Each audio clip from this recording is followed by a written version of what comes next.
Man. By 2021, an estimated 125,000 Roundup cancer-related lawsuits had been filed against the company.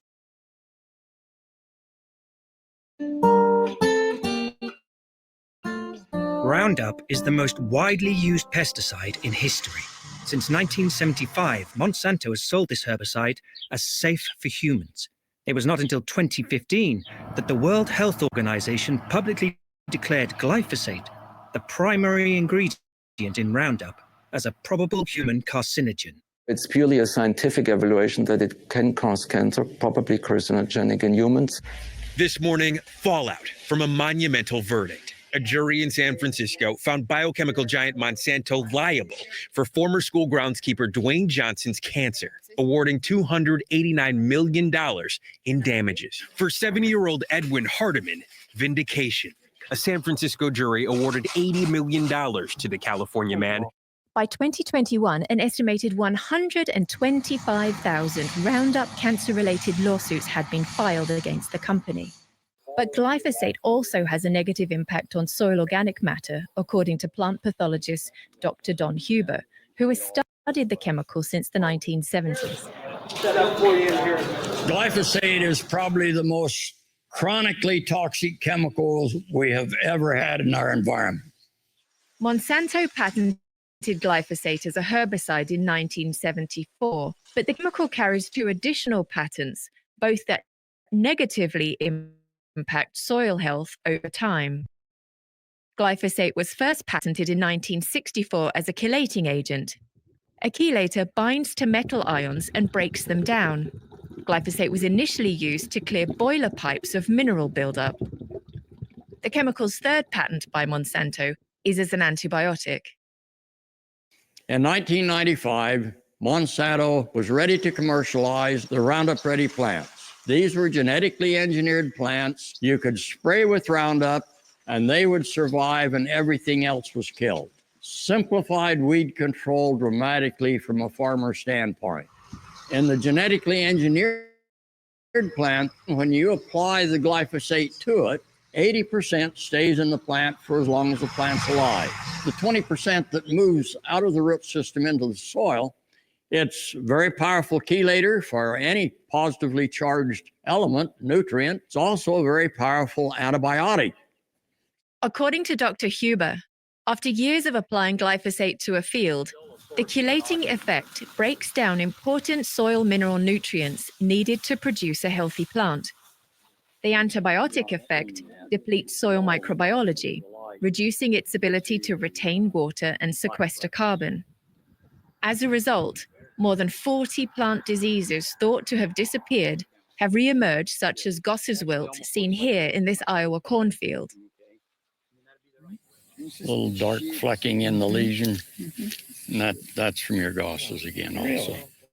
Glyphosate is a ubiquitous chemical now for us in the environment. The USDA data suggests that about 270 million pounds of glyphosate are being used in the United States today. 92 or 3% of it is in agriculture, but it's also used by parks districts and homeowners. There are approximately 650 million kilograms of glyphosate used around the world.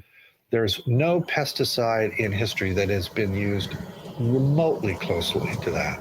U.S. Geological Survey shows it in the air and rainwater and groundwater and the surface waters. Rain brings it down.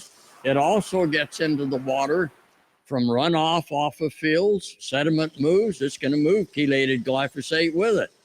And as it moves down into the root system, the primary area for detoxification and degradation is in that top 12 to 16 inches. If you have a plant, most of them have a root system that goes below that high microbial area of the soil. Once it moves below that high microbial activity, it's essentially just a matter of time until it reaches the groundwater. Glyphosate is a very difficult chemical to break down. Degradation may be as short as a year and a half in high degradation soils, maybe up to 22 years in a good agricultural soil. Those qualities aren't predictable, and that's why the courts ruled that it was fraud to claim. Exposure to glyphosate in food is increased when farmers use the product as a desiccant, spraying the crop prior to harvest in hopes of achieving a higher and more uniform yield. Right now, we use glyphosate as a desiccant. The only place that that chemical can go at that stage in growth is into the seed. That's what we eat. That's where the highest concentration of those very toxic chemicals are. They're not acutely toxic, they're chronically toxic. Glyphosate is probably the most chronically toxic chemical that we've ever released into the environment.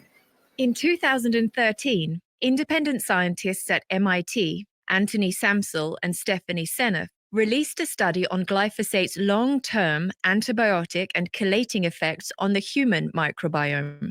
They found that chronic exposure to glyphosate in our food can suppress essential aromatic amino acids and enzymes, creating an imbalance in gut bacteria.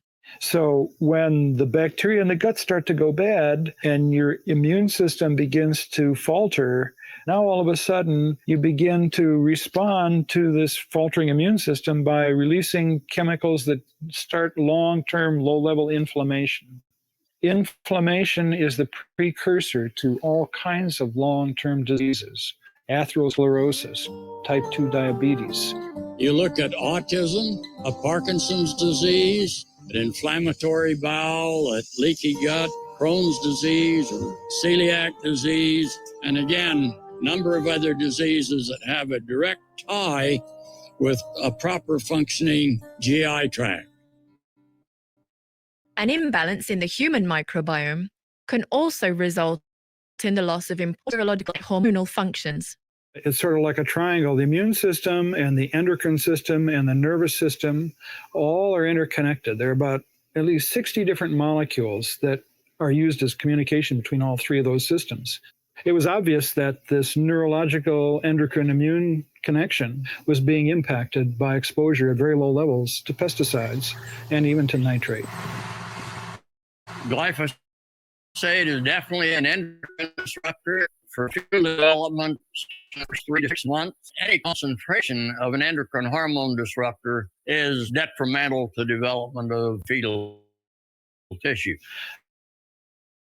Endocrine disruptors are basically chemical messages that tell the body your fetus, if you are exposed to a pesticide that might act like an endocrine disruptor or change hormone levels, it's a one-way trip. You cannot come back. The changes in immune system in combination with some of the endocrine hormonal changes can reprogram the biochemistry so that when you're born and when you begin to mature to sexual maturity, all of a sudden, with a normal path of development, now because things have already been changed, the hormones are wrong in terms of their concentration, you may be altered sexually in terms of the way your brain developed and the way your brain is programmed to respond sexually. Why anyone would even want to consider putting an endocrine hormone disrupting chemical in a food crop defy imagination. A lot of countries, a lot of our export market becoming much, much more sensitive to the side effects of the glyphosate. But there's a lot more concern now from a health standpoint because it's building. The curve is going this way for us, it's doing the same thing for other countries, except they're doing the trials now to say, what happens if I go off of this imported feed and I replace it with non-GMO? Boy, that is an eye-opening presentation to start us off. Good morning, good morning, good morning, and welcome. This is Pretty Dutty Food.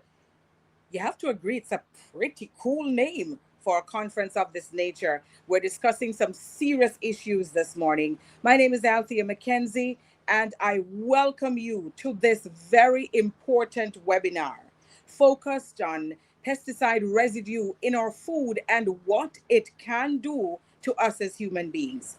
And so this promises to be chock full of information. I don't know what you use to take notes these days, because these days there are so many devices. So whether you're a traditional note taker or you're using your iPad, you're using your pen and paper. I don't know what you're using, but believe you me, you have to be prepared to take notes. Before we jump into all of the activities that we have planned for you and the conversation, ladies and gentlemen, can we please pause for the playing of the national anthem of Jamaica?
Ladies and gentlemen, the United Nations Population Division estimates that by the year 2030, there will be 9.7 billion people on Earth, around 30% more people than in 2017.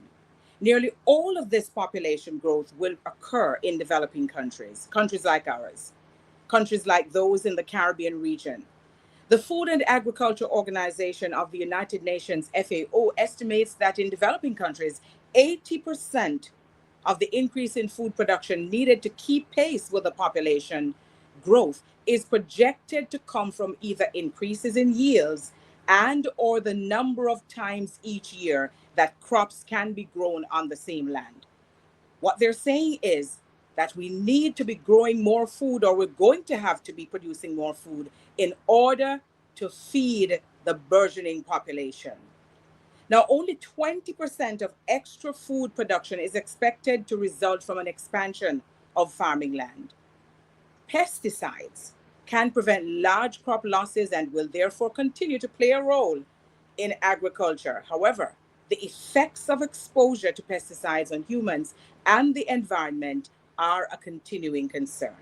And that is why we have to meet in a forum like this to discuss ways of ensuring that we are calling a halt in some cases, and of course, providing solutions to people on how it is that they can move forward. And so the use of pesticides to produce food, both to feed local populations and for export, needs to comply with good agricultural practices. We're going to be discussing some of those practices here today.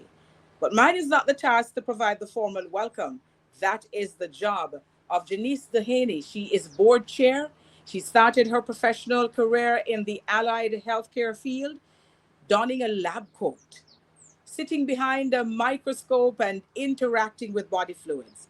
But not wanting to be confined and limited, she segued into pharmaceutical sales in 1986, where she moved up the ranks to sales manager for the Caribbean with Janssen Sealab. In 2005, she took a pause, let's call it retirement now, where her interest in organic agriculture developed and peaked. She started Jandu Farm in 2006, cultivating on a small section of a 95-acre property of agricultural lands in Trelawney owned by her dad, and applying organic principles. Always ready for a challenge and wanting to get a good grasp of the requirements for organic production, she participated and was successful in the iFoam Inspectors course in 2007. She has been a member of Joam since that time, and she's also the current president of the St. James Horticultural Society. Ladies and gentlemen, this is a woman who is leading from the front. Put your hands together, wherever it is that you are. You may put them together on the screen or just do it. I can't see you. but we know that you're cheering her on as she comes to provide the official welcome and introduction. Ladies and gentlemen, Janice Dehaney. Good morning, everyone. Thank you so much, Althea, for that warm introduction. And it is indeed my pleasure to welcome all of you on board. I acknowledge our moderator, Althea, the team from Carrefour, and also the panelists that have consented to be a part of this exciting Pretty Dutty Food webinar. So Joam is the host in collaboration with Genesis, which is a soil regeneration project which we're undertaking now in collaboration with the Ministry of Agriculture, Fisheries and Mining. And Joam, as an advocacy group,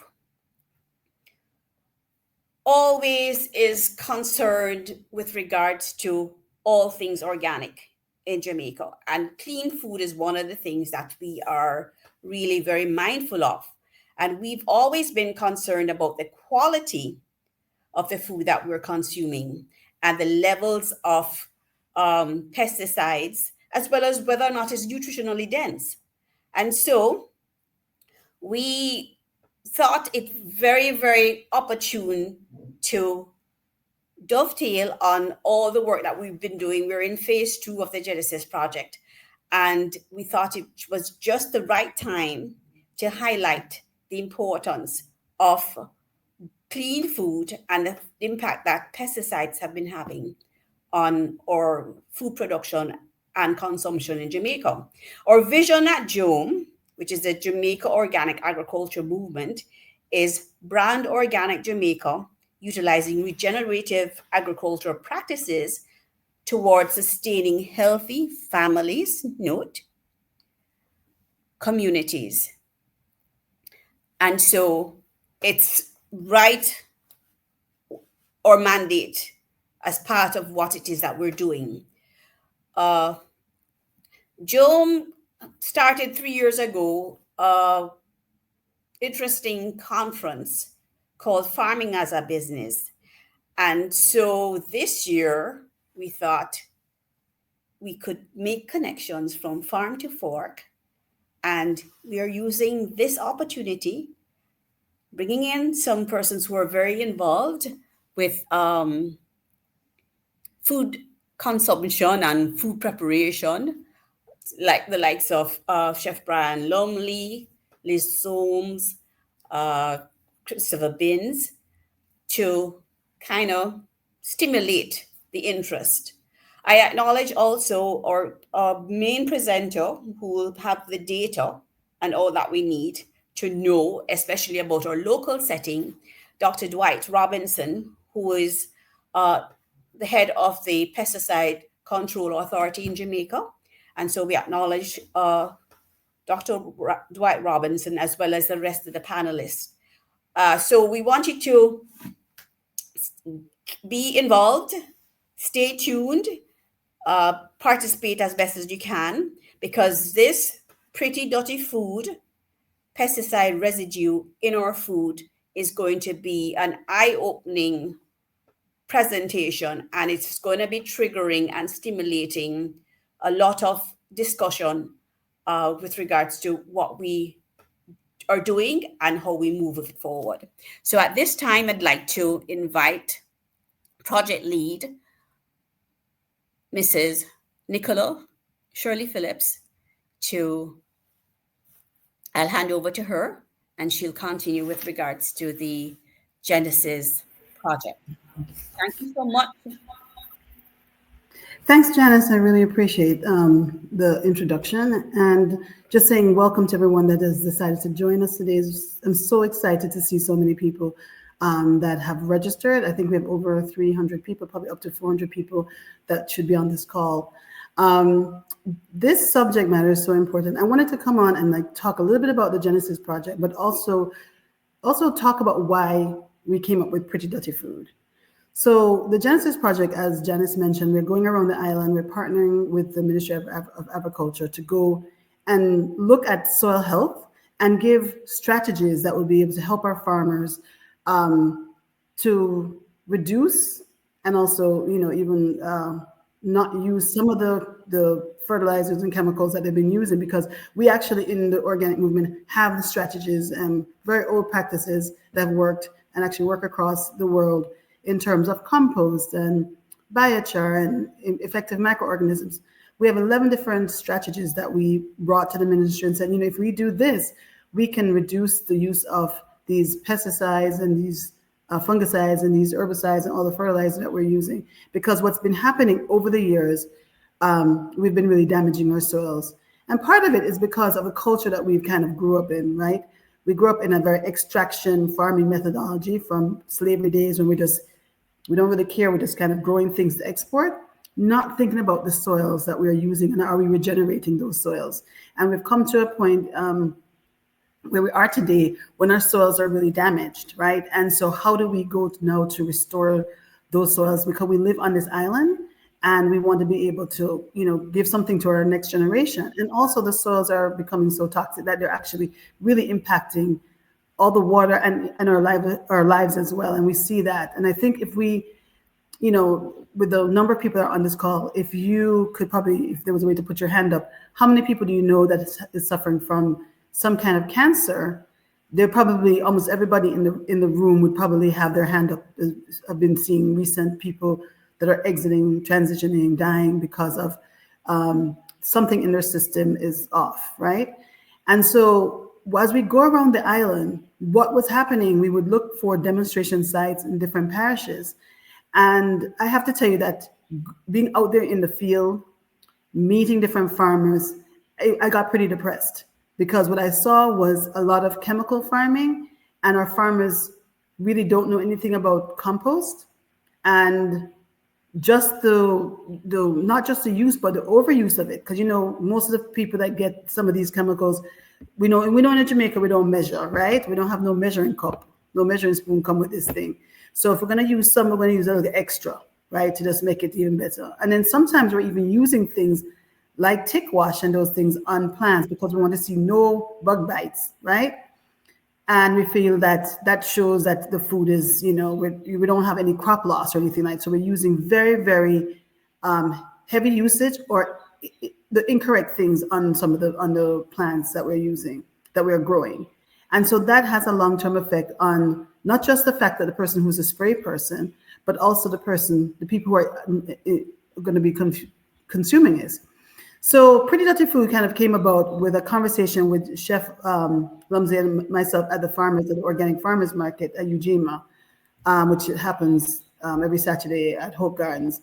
And he was purchasing some products, and we started to have a conversation about what I was seeing as I was driving around the island and explaining, like, Chef, you're getting food from different places. We're very grateful that you get some organic food from us.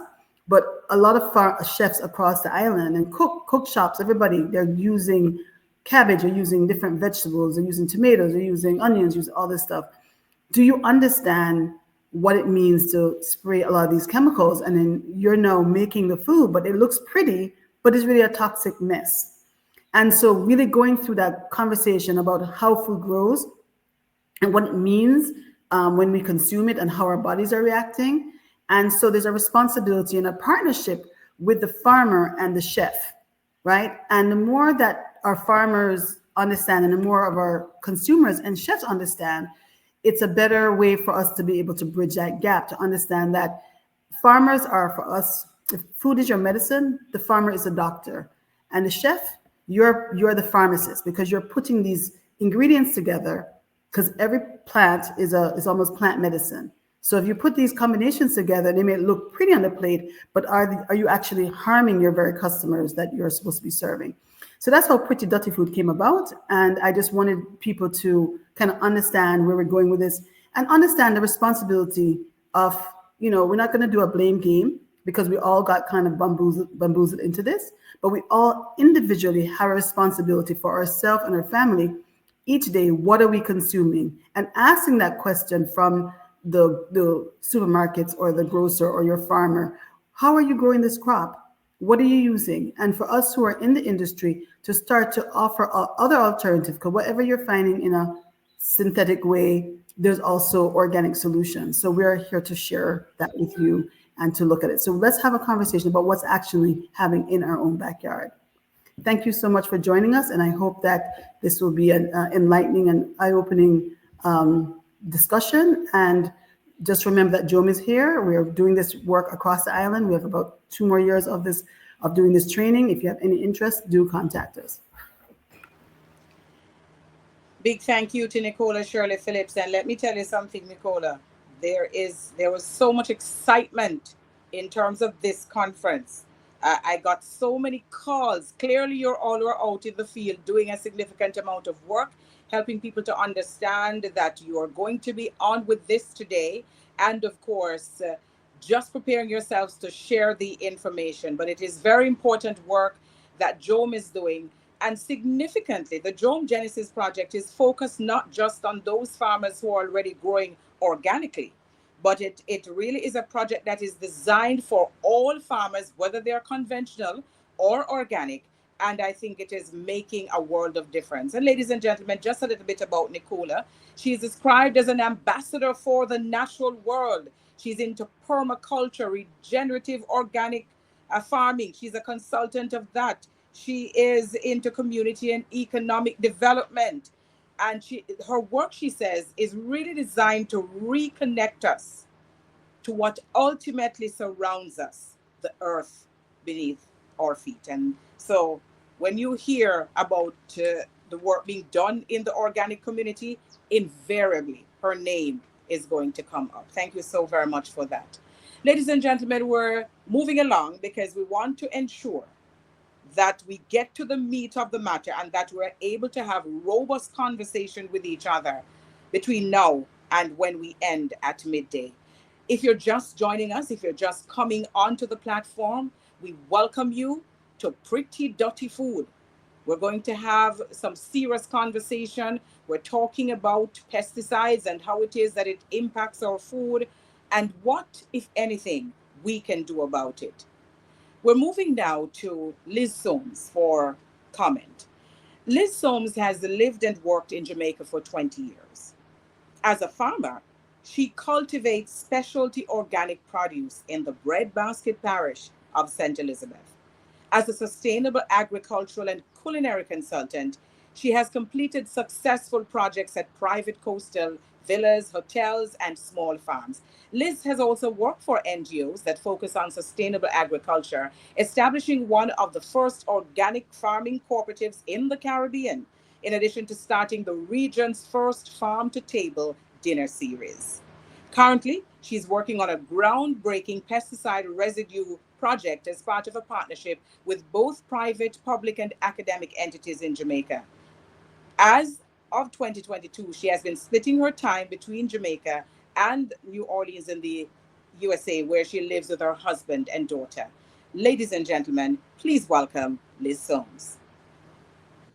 Hi, everybody. Thank you so much for tuning in. I know we all live really busy lives, and so I just feel very honored that all of the, few hundred folks have decided to tune in and to listen to these issues that are so dear to all of these speakers' hearts. I also feel so honored to have been asked to speak, and I'm in really great company here with all of these other really intelligent and dedicated other panelists in their various fields.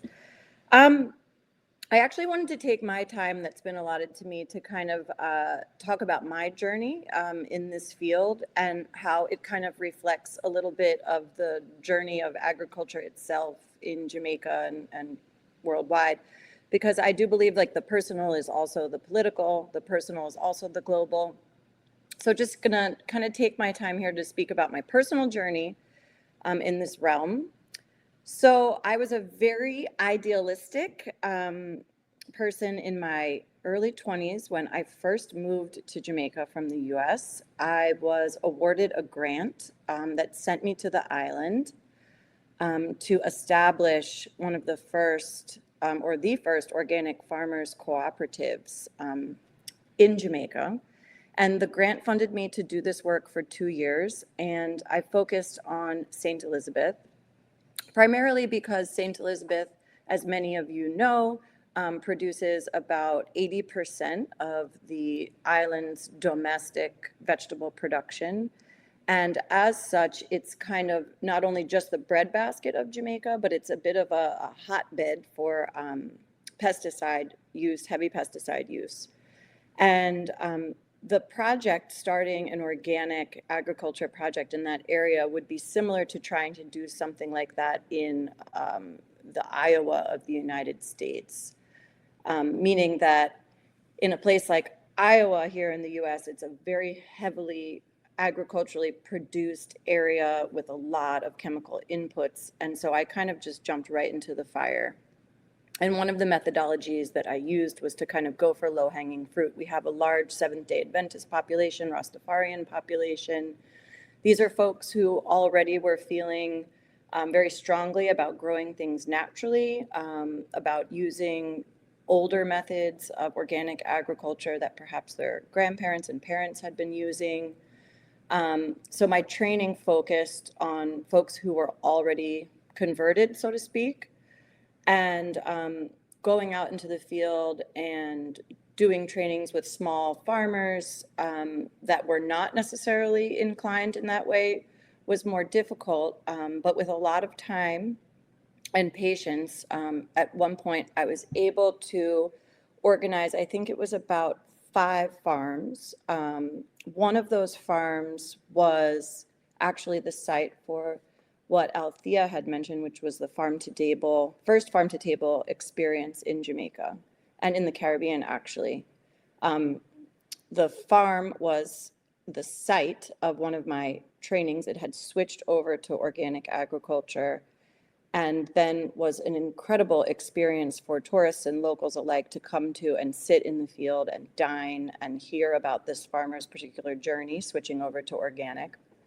And that was really put into full motion by our partnership with Jake's Hotel in St. Elizabeth, who I really credit for being, one of the most incredible advocates of my work and the work of sustainability and organic in agriculture in Jamaica. One of the biggest successes from setting up this farmers cooperative was actually Jake's willingness to sign something that we called a farmer to kitchen agreement, which I still very much promote with different projects I work on, which is when you get either a hotel or a business entity to agree above all else to purchase their items from places that are both local but also growing in the sustainable ways that you support and that your customers support. So Jake's was completely instrumental in that.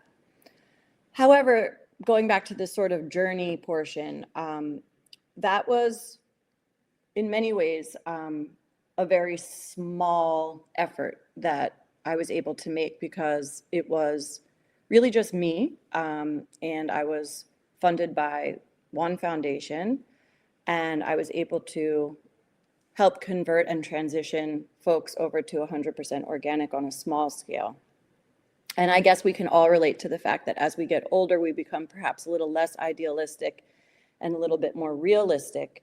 And one of the revelations and conclusions that I came to as I continued to live and farm on my own in Jamaica is that there needs to be some balance. Folks are underserved, particularly small farmers, and particularly in St. Elizabeth. The need for a high yield and to make money to support your family trumps all else.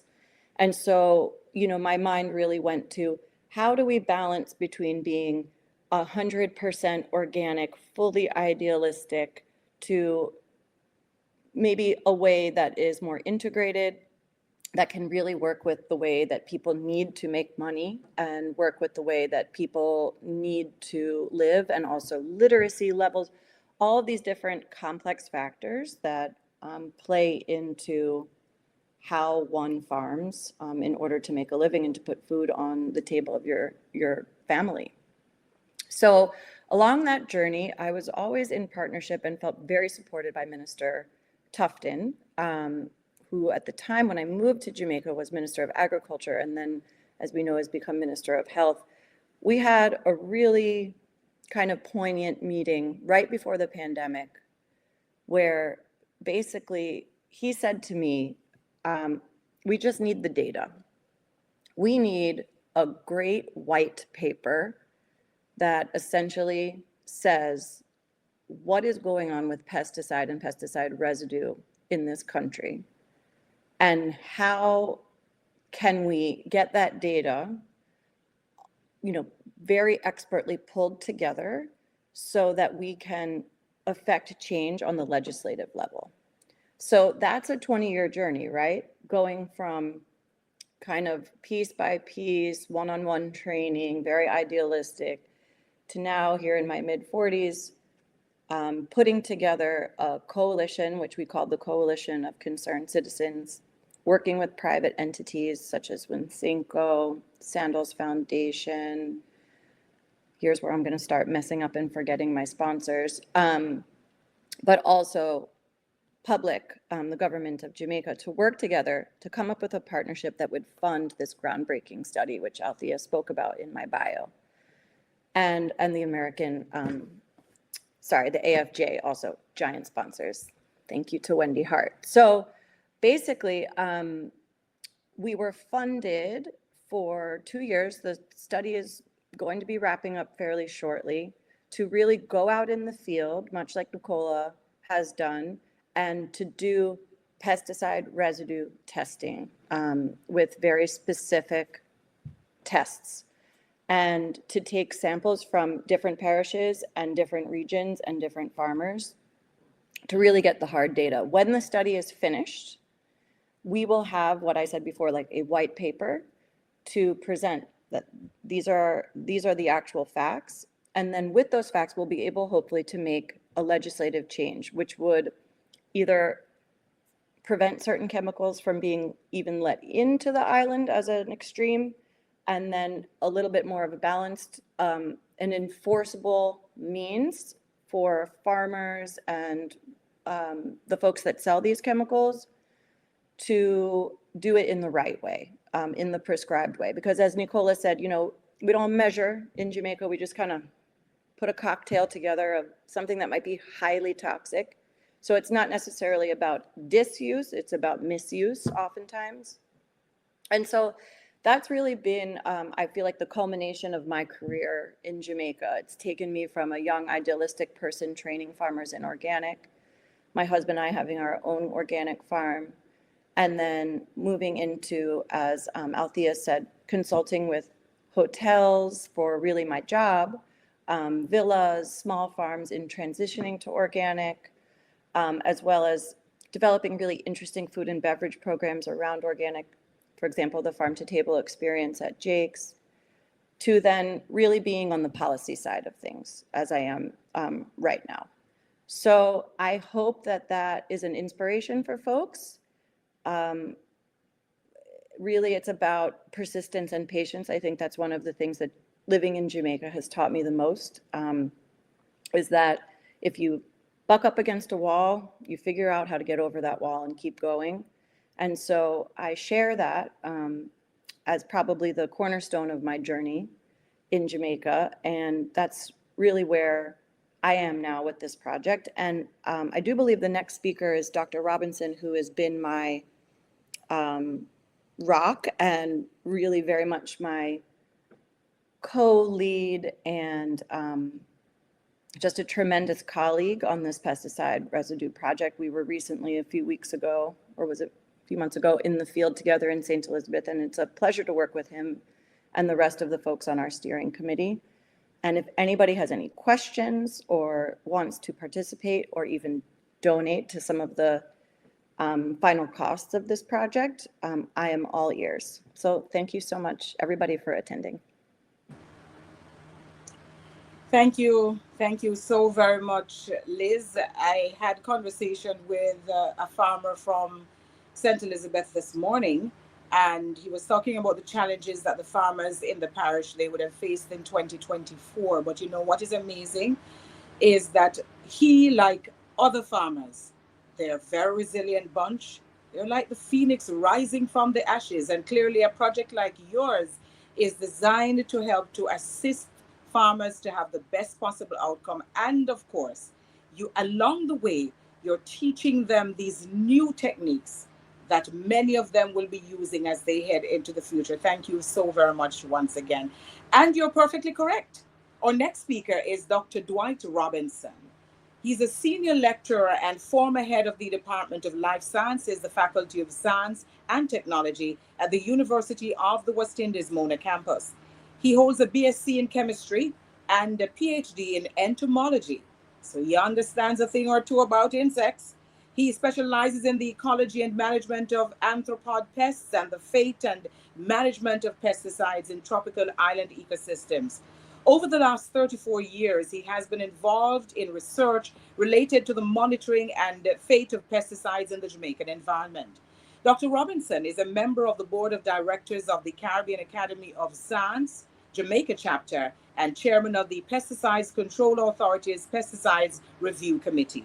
Ladies and gentlemen, Dr. Dwight Robinson. Thank you very much. And thanks for the invitation to be a part of this very important webinar. I just want to quickly give an overview of what we have been doing and the team that's working together to monitor pesticide residues that may be in our food chain. So some background information. Jamaica imports, when you look at the import data, anywhere between 2.5 to 3.2 million kilograms of pesticides annually. And the majority of that pesticide is actually used in the agricultural sector. It's estimated that globally, about 60% of pesticides actually are used in the agricultural sector.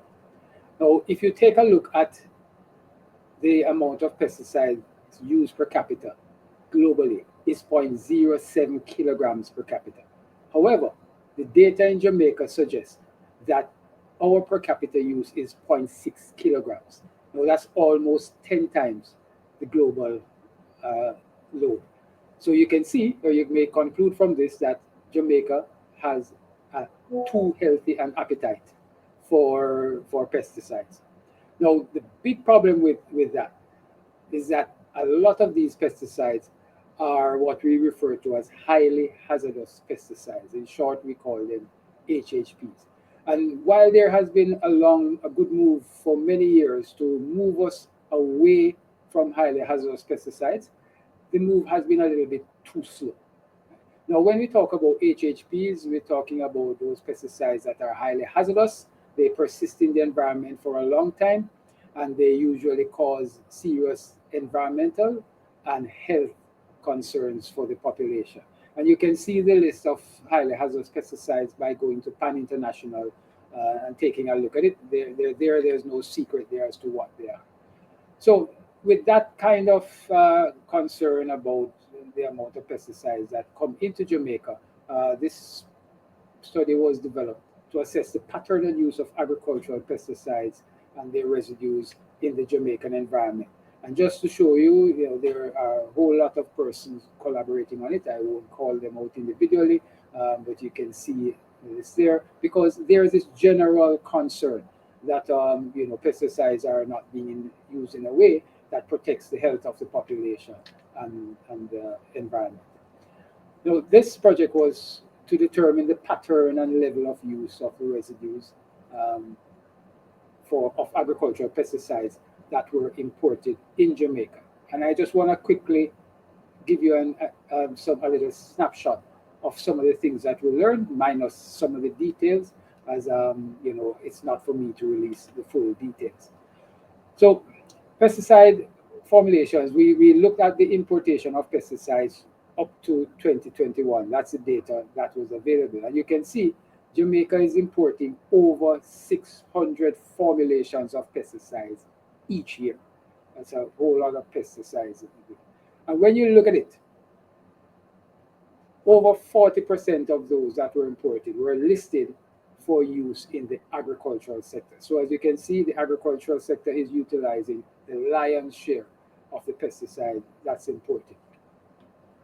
Now, the concern we had there was that of the active ingredients that were looked at, 40 of them were classified as highly hazardous pesticides. And that's the group of pesticides that cause a lot of concern and the type we would rather not see being used in Jamaica. And all of these were brought in for use in the agricultural sector. Now, the question is asked, are they entering the food chain? That's one of the things we're here to discuss today. So we had a previous study done. The PCA had done studies between 2009 and 2014. And in those studies, it was reported that 11% of the samples, the fresh vegetable samples taken, pesticide residues were detected on them. Our study that ran from 2022-23 and continuing into 24-25, 26% of the samples had detectable levels of pesticide residues on them. So you can say we're not improving. That's over 10 years, and instead of having less residues detected, we ended up with more residues detected. And when you look back at this study that was done in 2009-2014, you will see the crops that had the highest level of detection, not the highest concentration, but most frequently the residues detected on these. So callaloo, thyme, pak choy, cabbage, tomato rounded up the top 5. Hot pepper came in sometime.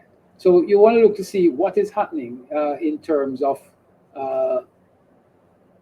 now. What are the changes? So looking at it there, you will see a situation where you're seeing this. It means that those are the crops on which we detected pesticide residues. So put the colors, the ones that are listed in red. What you realize is that the same crops that 10 years ago were coming up with frequent pesticide residue detections, cabbage, callaloo, pak choy, thyme, tomato, are the same ones that we are finding having pesticides more frequently 10 years later, which means that we are not learning the lesson and we're not changing our practices in the way we actually should. So remembering this graph, there seems to be no difference. It's almost as if we could just change a year and the graph would be appropriate.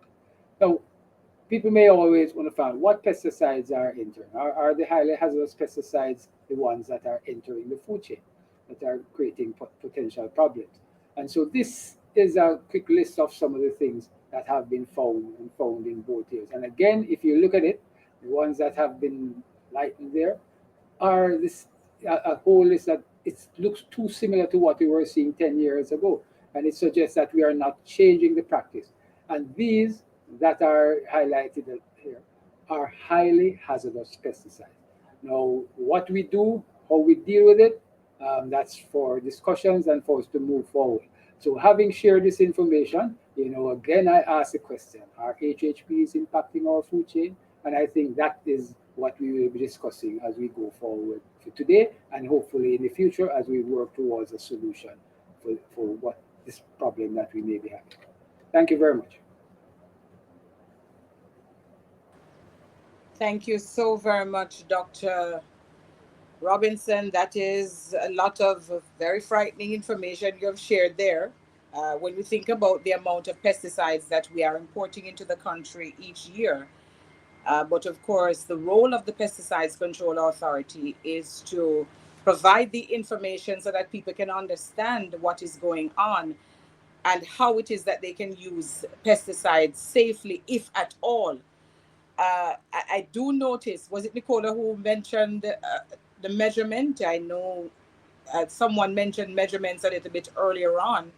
Jamaican farmers tend to use the cap instead of the standard measurements. So perhaps that is something that we're going to have to take and look at as well. How it is that we advise them, whether they're using products that are organic or not, we certainly have to provide the information to them. Ladies and gentlemen, there are a number of individuals who have dedicated their time, their talent to working in the organic sector. And it is not by chance, it is certainly by choice. They want to ensure that people have the knowledge, the know-how to grow their businesses and to provide food that is good, wholesome, and nutritious. Our next presenter is one of these people. Christopher Binns is a son of the soil of St. Anne, the Garden Parish.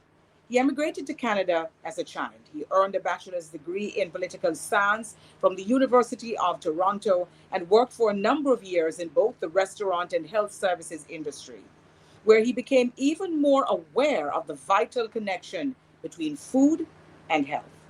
On his return to Jamaica in 1996, Christopher concentrated his energies on building the community where he was born and used his family land as the main vehicle for giving back. Many of the young people in the community helped him to establish the farm. They in turn benefited from learning firsthand about sustainable agriculture and community development. In the early days of developing Zionite's farm, Christopher was encouraged by a couple of his mentors to join the Jamaica Organic Agriculture Movement, Joam, to enhance his knowledge of organic farming practices. And he eventually became the chair of Joam's Northeast region and initiated a program of site visits to small farms from St. Anne to Portland in order to introduce farmers to organic principles and assist them in setting up their farms accordingly. 2009 was the year that Christopher and his wife, Lisa, co-created Stush in the Bush, one of Jamaica's first vegetarian farm-to-table fine dining experiences. Stush in the Bush has grown from strength to strength, building on the same principles on which it was founded. Love for the earth and all she provides. Love for the plant and animal life, and love for each other. Award-winning Stush in the Bush caters to a discerning local and international clientele. Ladies and gentlemen, Christopher Binns.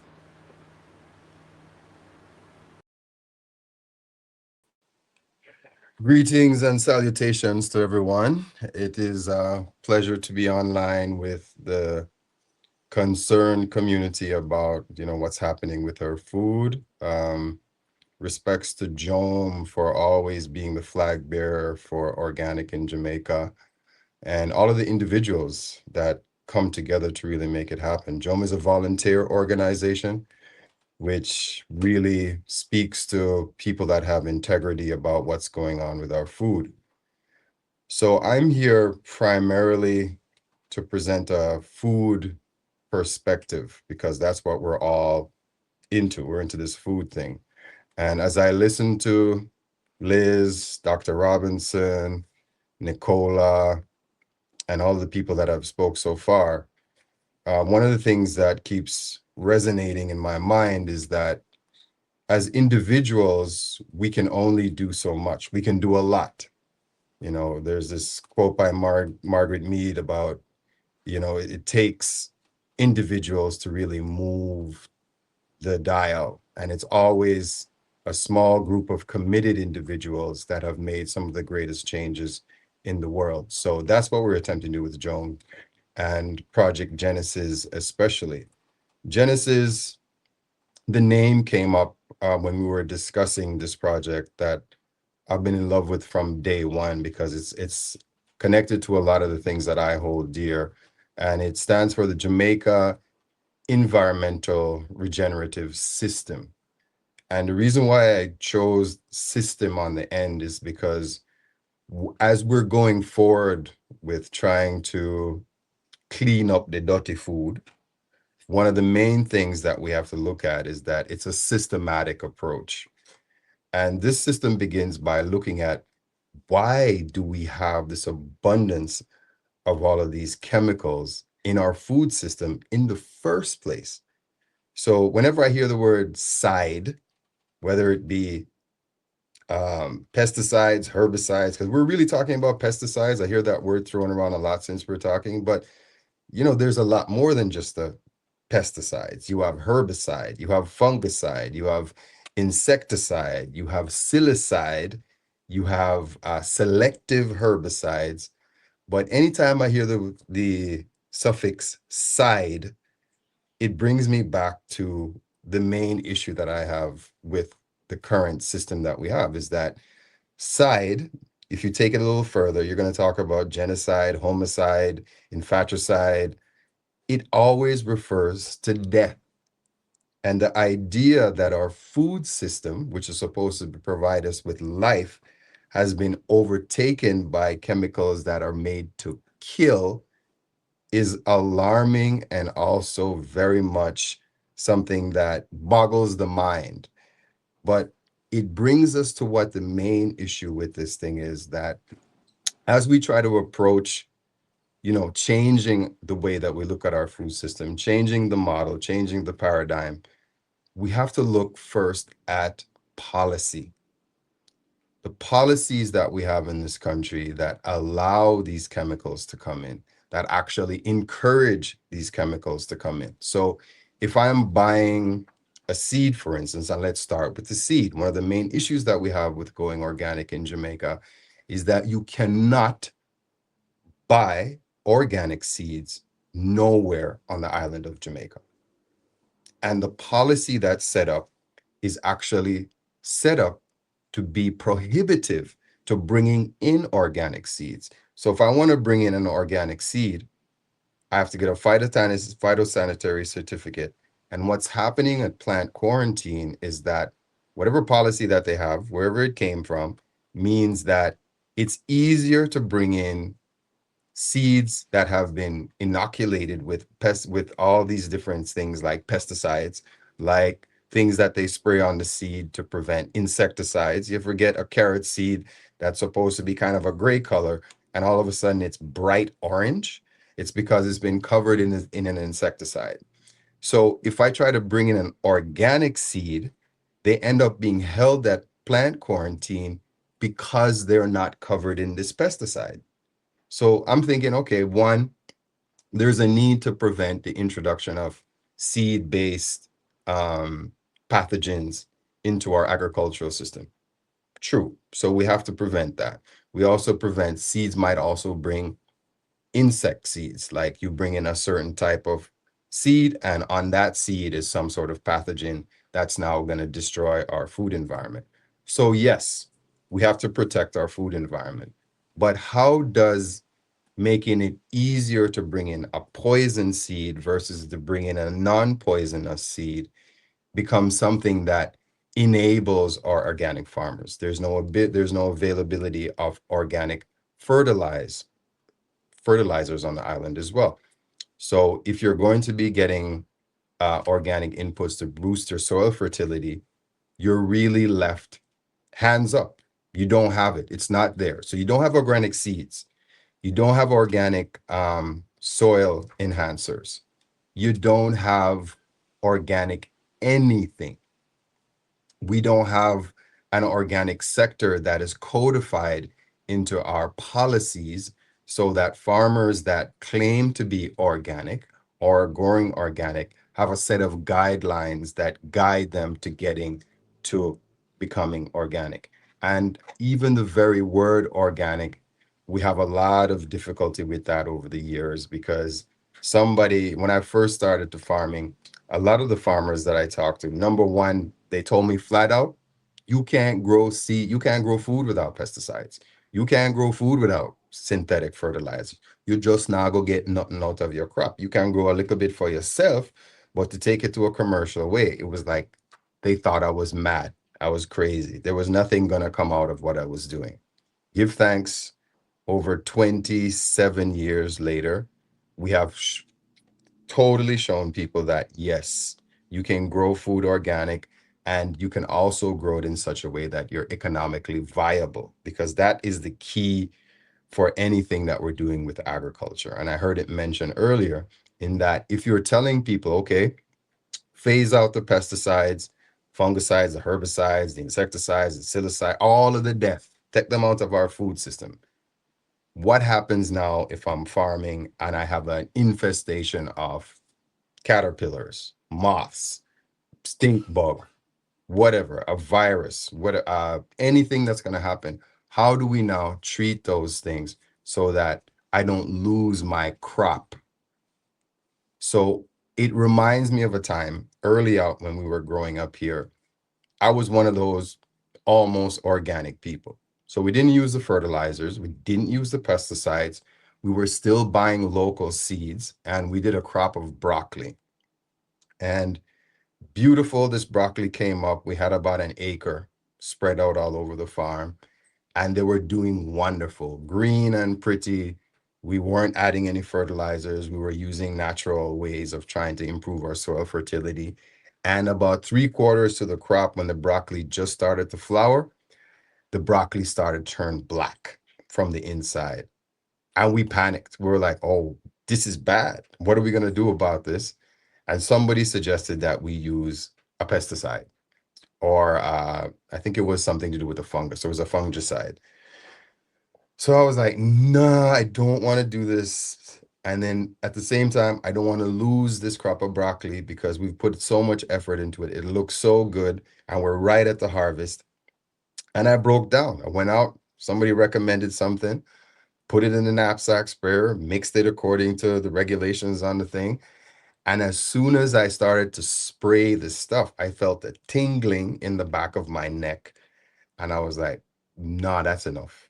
That's all I need to know, that this thing is immediately affecting my health. Maybe it was in my mind, maybe it was in my head. I don't care. I threw down the knapsack, and we basically lost about 50% of that crop. But it was a lesson that if I'm going to be telling, especially our St. Elizabeth farmers, that, hey, the pesticides is not the way to go, what type of viable alternative am I going to be providing for them? I want to plant this broccoli. Where can I get organic broccoli seeds, right? My broccoli is doing great. What type of organic inputs are available so that I can maintain my soil fertility? What about the pests that I might be having? How can I integrate beneficial insects? How can I integrate crop sharing crops so that I am intercropping crops in my broccoli that will help to prevent the insects? How can I select the right area so that I'm not encouraging fungus?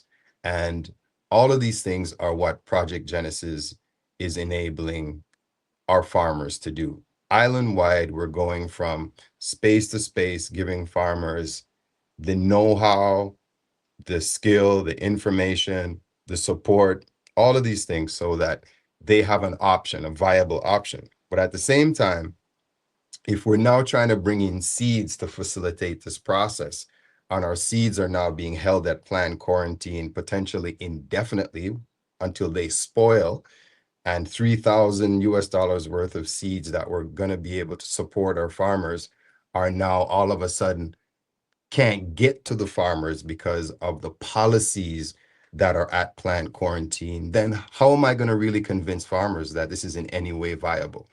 It makes it very difficult. And coming from our perspective at Stush in the Bush, yes, we grow a lot of the produce that goes into our dining experience, but there's times when onions, for instance, onions hate me. They won't grow well up here.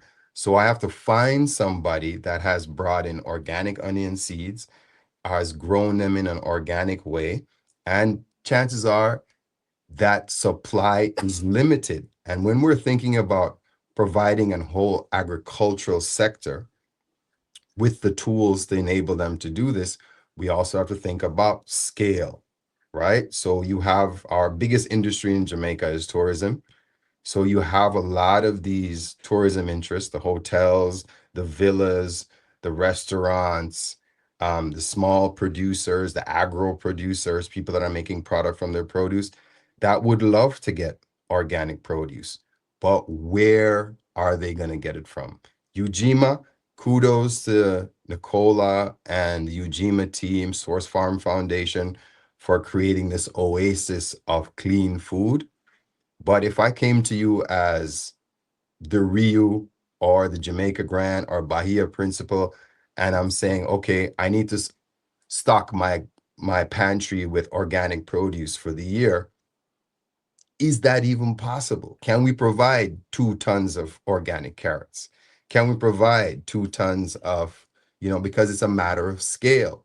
So how do we get to the point where, sure, we're saying the right things, sure, we want to clean up our food system, but how then can we enable the farmers to create the supply, to get the organic seeds? It has to start with policy. And what I'm hoping will happen out of this conference that we're having now is that after we're finished here, we can now, along with the research that Liz and Dr. Robinson are doing, go back to the government and tell them that, hey, here's the problem. You know the problem.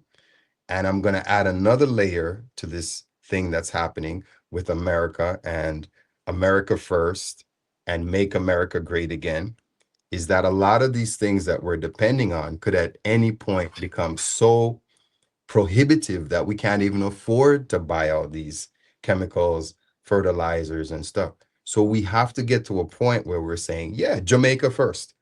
Let's look at how we can sustainably create an industry, an organic industry that's producing its own seeds.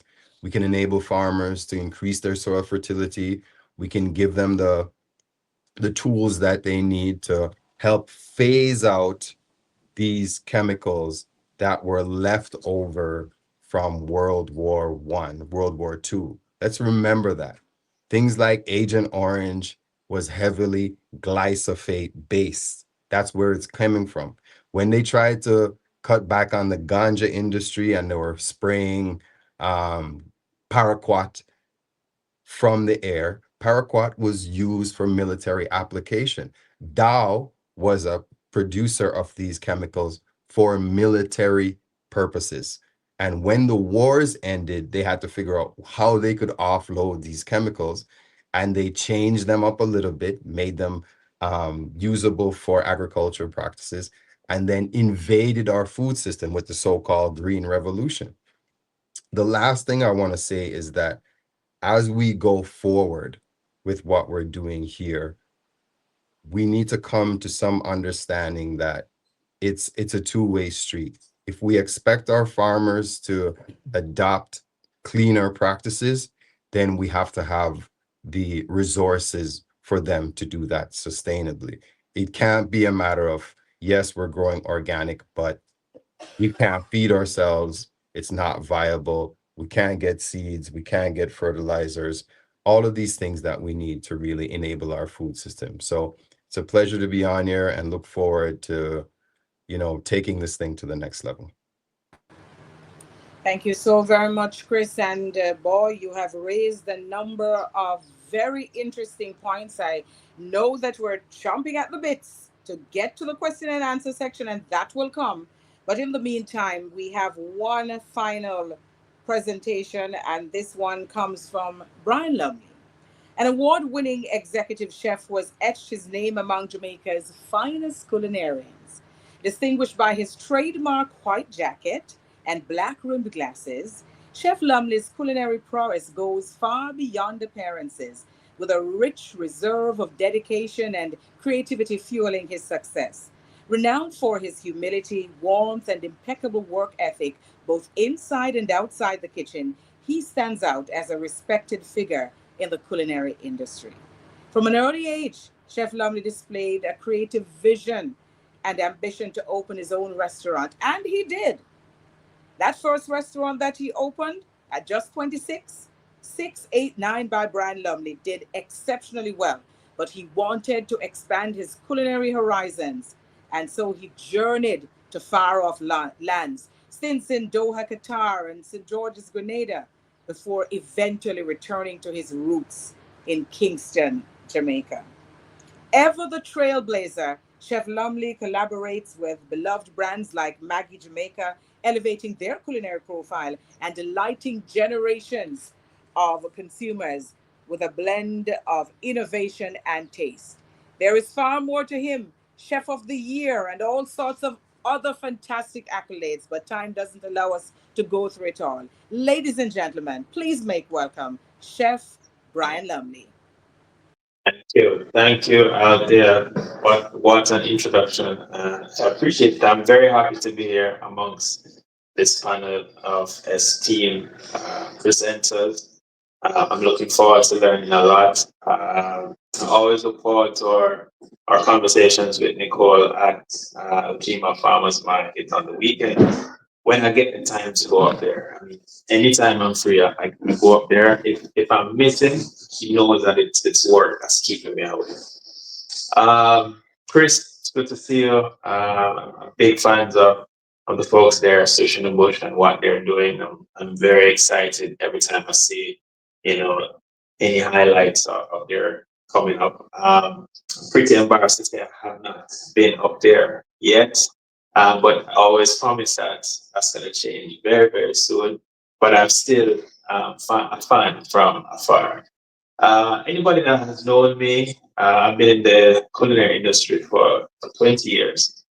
And when I opened my restaurant about 12 years ago, I wanted to do something that celebrated Jamaican cuisine. I wanted to do something that had, a gourmet touch. And gourmet for me is not just about pretty plates, but it's about the source of the food and the nourishment the food provides and the way in which it's prepared.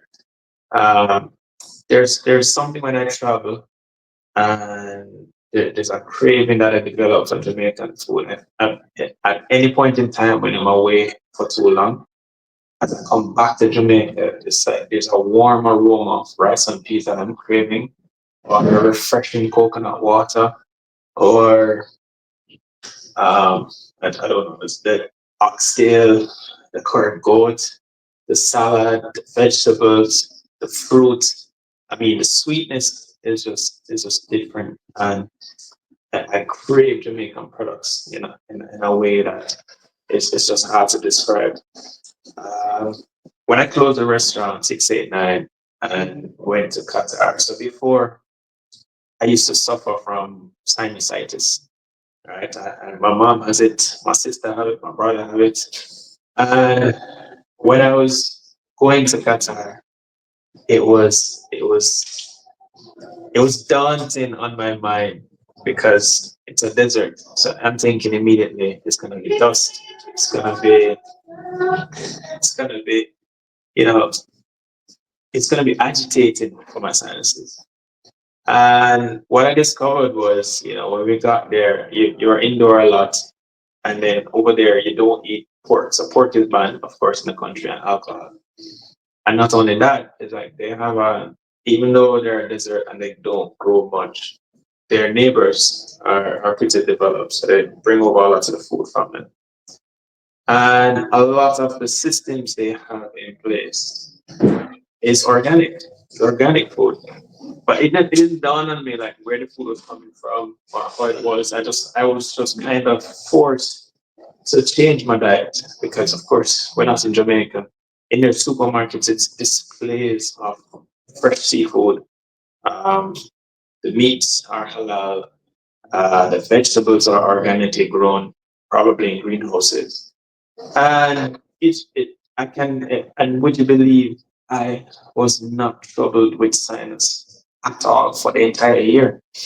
So when I got back to the Caribbean, I decided that I'm going to continue on that diet, whatever that diet was. And I started to eat less meat products. I still eat meat, but I just eat less of it. And I ate more vegetables, more fruits.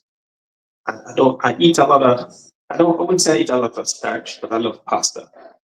And eat sweet potato. And shortly after, when I came back, I think it was in 2018, 2019, I started doing green juices. That's what led me to the farmers market, Ujima Farmers Market, because I started to say I'm going to source as much organic produce as I can to go into these green juices. And from that, started to get a lot more curious as to what really is organic food. Why do they call it organic food? What constitutes as organic food? Because as a chef, I used to believe that Jamaica is very special, but that it's majority of our food is organic. I would not, until Nicole pointed it out, and through the research of Dr. Robinson and others, that there's so much pesticide in our food. I just used to think, you go to Coronation Market and we have a plethora of fresh foods. They look beautiful, great produce, but didn't know that they were pretty dirty food. So it's a very interesting journey for me to learn and pay attention to, because as a chef, she's very right. We are the pharmacists. We put the ingredients together. And sometimes I get very annoyed because I would go out in the field, and when I'm shopping, I'm very cautious of the ingredients. Like, I taste a lot. Right? I'll go in the farmer's market and I'll taste the cherry tomatoes, I'll taste the little herbs, I'll taste a piece of the lettuce. Because even though it looks good, there's a particular flavor that I'm looking for. What I don't know yet is, how would we be able to tell is just pesticides change the flavor of the food compared to organic?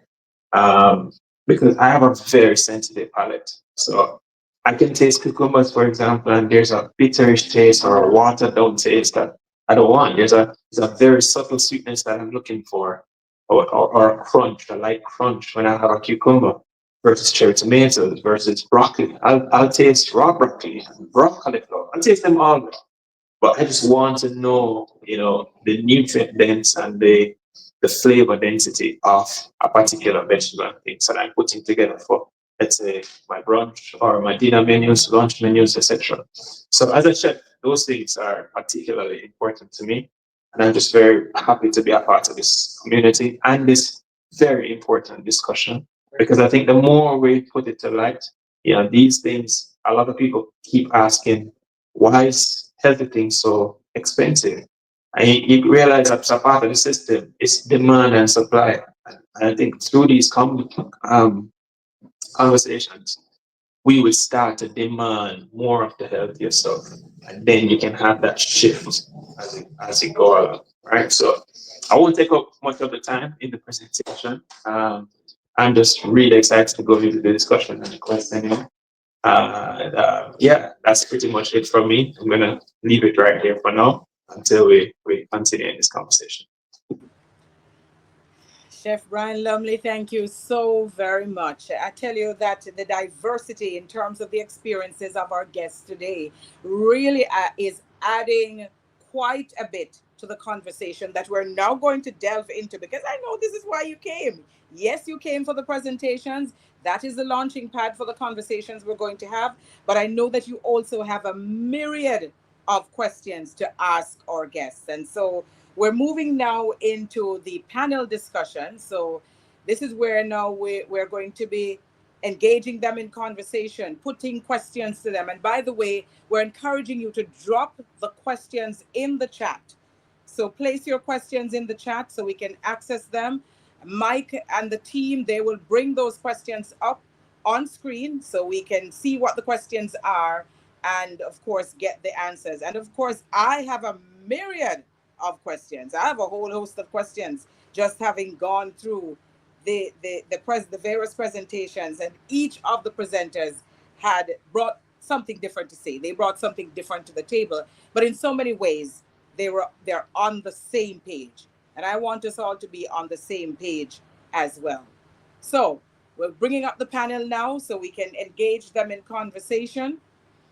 And I really want to start in very much the same way that we started the conversation this morning with Liz Soames. Liz, by the way, I love your backdrop. Those bananas look very inviting. Sexy. Yes. They're not real. One couldn't tell. All right. So, Liz, I wondered, I know that you've been doing a significant amount of work in Jamaica, but have you also been taking a look at what is happening in the broader Caribbean and Latin American, Central American region? Well, what's going on in Jamaica is, in many ways, can be considered a microcosm for really the world. With the exclusion of the European Union and a few other regions, glyphosates in particular, and particularly in the US, are still used widely and lack a specific regulation. I would say that, as you mentioned in the beginning of your presentation about the kind of global food security crisis that is really on our hands, that is by nature a global issue where you think maybe in the United States or really even in Jamaica that food insecurity is something that is really just not on the table, but it truly is when you think about, as Chris was saying, the degradation of soil, as Nicola was mentioning, really everybody, degradation of soil versus the amount of population that is really in need of food and healthy food. It's a big challenge. So I would say our issues in Jamaica are both related to our island and also are connected across the globe. Dr. Robinson, the role and the work of the Pesticides Control Authority is significant, but I don't want to start there. I want to start with you, with the fact that you are an entomologist. And one of the things that I certainly have noticed in the work that I've been doing with the farmers and focusing on the farming community in the country, and this is not something that is happening just in Jamaica, there is a significant proliferation of insects and pests that is taking place. And I wondered if that also has a lot to do with an increase in pesticides use. So even though we're producing products that are supposed to be getting rid of the insects, are we causing an even greater problem? All right, this is one of the cases where I wonder, is it the eggs or the chickens first? Because if there is a lot of pests, and that probably is causing the high use of pesticides. From the research I've done over the years, the high use of pesticides has resulted in even higher levels of pests, because they have put so much pesticides into the environment that it has destroyed the natural enemies. It has created an imbalance, and as a result of that, now they have to be going for more pesticides. But if the thing that caused the problem is what you're going to use to solve it, it's not going to be solved. So the first thing to say to them is that you can't solve this problem by applying more and more toxic pesticides. We have to understand that what we have done is we have created an ecological imbalance. We must realize that a pest is nature's way of restoring a balance, right? Because if you get up and you have monocropping everything, nature is going to say, this is not balanced. The best way for me to create a balance is for a pest to eat it down. So it's how you design your farming ecosystems to make sure it's balanced, so nature doesn't think it needs to fix anything. And then you have to be going there with pesticides. So I think probably the overuse of pesticides is making the problem of pests worse. There are so many lessons that I have been learning about the similarities among human beings and animals and our plants. We're not that different from each other. Physiologically, we're different, but we're talking about the same kind of issues and challenges. We're talking about the same kinds of things that we need in our bodies to grow and develop. And I wonder, Doc, if there is anything that you're learning from all of that study of the pests that you can transfer to us as human beings to help us to better understand how to deal with the pests. Yeah. The thing is, you're so correct in that, we are not that much different. When you look at it down to a molecular level, it's just that we have more of the same molecules making up different things. And so it's really something you can learn. And that's why I usually point out to individuals that, so I sit in a lab and I use test insects to look at the impact pesticides have on them, right? And I keep saying to persons, it's no different from the impact it will actually have on us.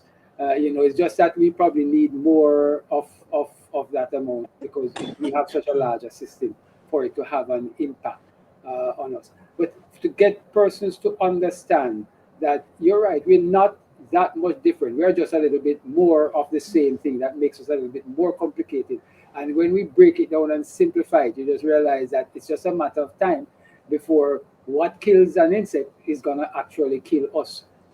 So an insect dies in 24 hours, we may die in 24 years. We just have to understand, that the high level of exposure we have is not something that is good for us as human beings at the moment. Thank you so very much for the perspective. Let us bring Chris Binns in, because just listening to you, Christopher Binns, I get the feeling that what you really want to push for is a change in policy And I wondered what you would like to see in that policy. Well, the policy is one thing, but first we have to do a change in the mindset. And I think when we talk just hearing what Dr. Robinson said a little while ago, and the question that you asked is also very important. You know, we've developed something that they call Terminator insects. You remember that movie Terminator that he just couldn't die? So what we've done by using all of these chemicals is that we've enabled these insects to kind of morph themselves by adapting all of these other capabilities that make them resistant to all of these chemicals. So you could be spraying your life away and they're just like, I'm a Terminator. I'm going to keep on killing what you're trying to grow. But if we think about exactly what you said, our connection with nature, that when you clear an area and you're going to produce a crop, you've destroyed the natural environment. So the bugs that were there were living off of the grass, they were living off of the wild plants, and you've now eradicated all of that. But they're still there to a point. So what are they going to eat? And exactly going back to monocropping, you're going to put in this crop of tomatoes, which is something I like to use all the time. You put in this beautiful crop of tomatoes, they're coming up great, they look wonderful, and the caterpillars are just one side going, yeah, this is for us.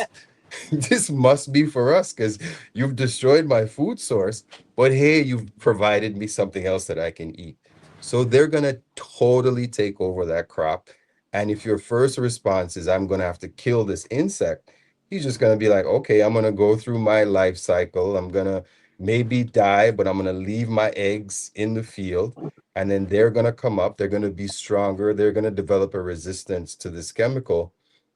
And so you're going to keep exactly what you're saying. You're repeating this cycle where you're actually building the insect's resistance to these chemicals, and you're enable them to be more dominant in the same environment that you're trying to get rid of. So the first thing we have to do is we have to have a mindset that says we're not working against nature. We and nature are one. Exactly what you said. If you look at your fingerprint and you go to a tree, all of those little marks that are in your fingerprint are the same marks when you take a cross section of a tree, right? We depend on nature for our survival, and nature depends on us for its survival.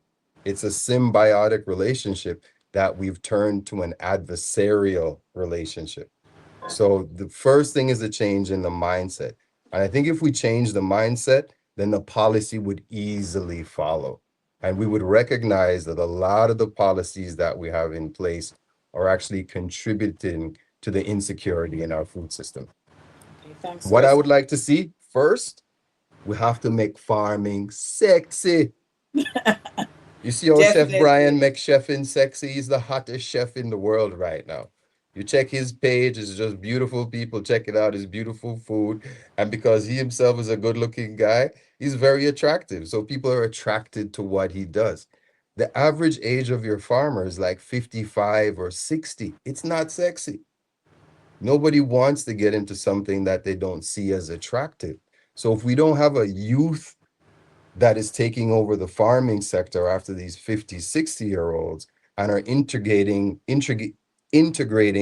all of these technological practices. They're on their YouTube talking about farming. They're on their Instagram talking about farming. They're attracting other young people to say, you know what?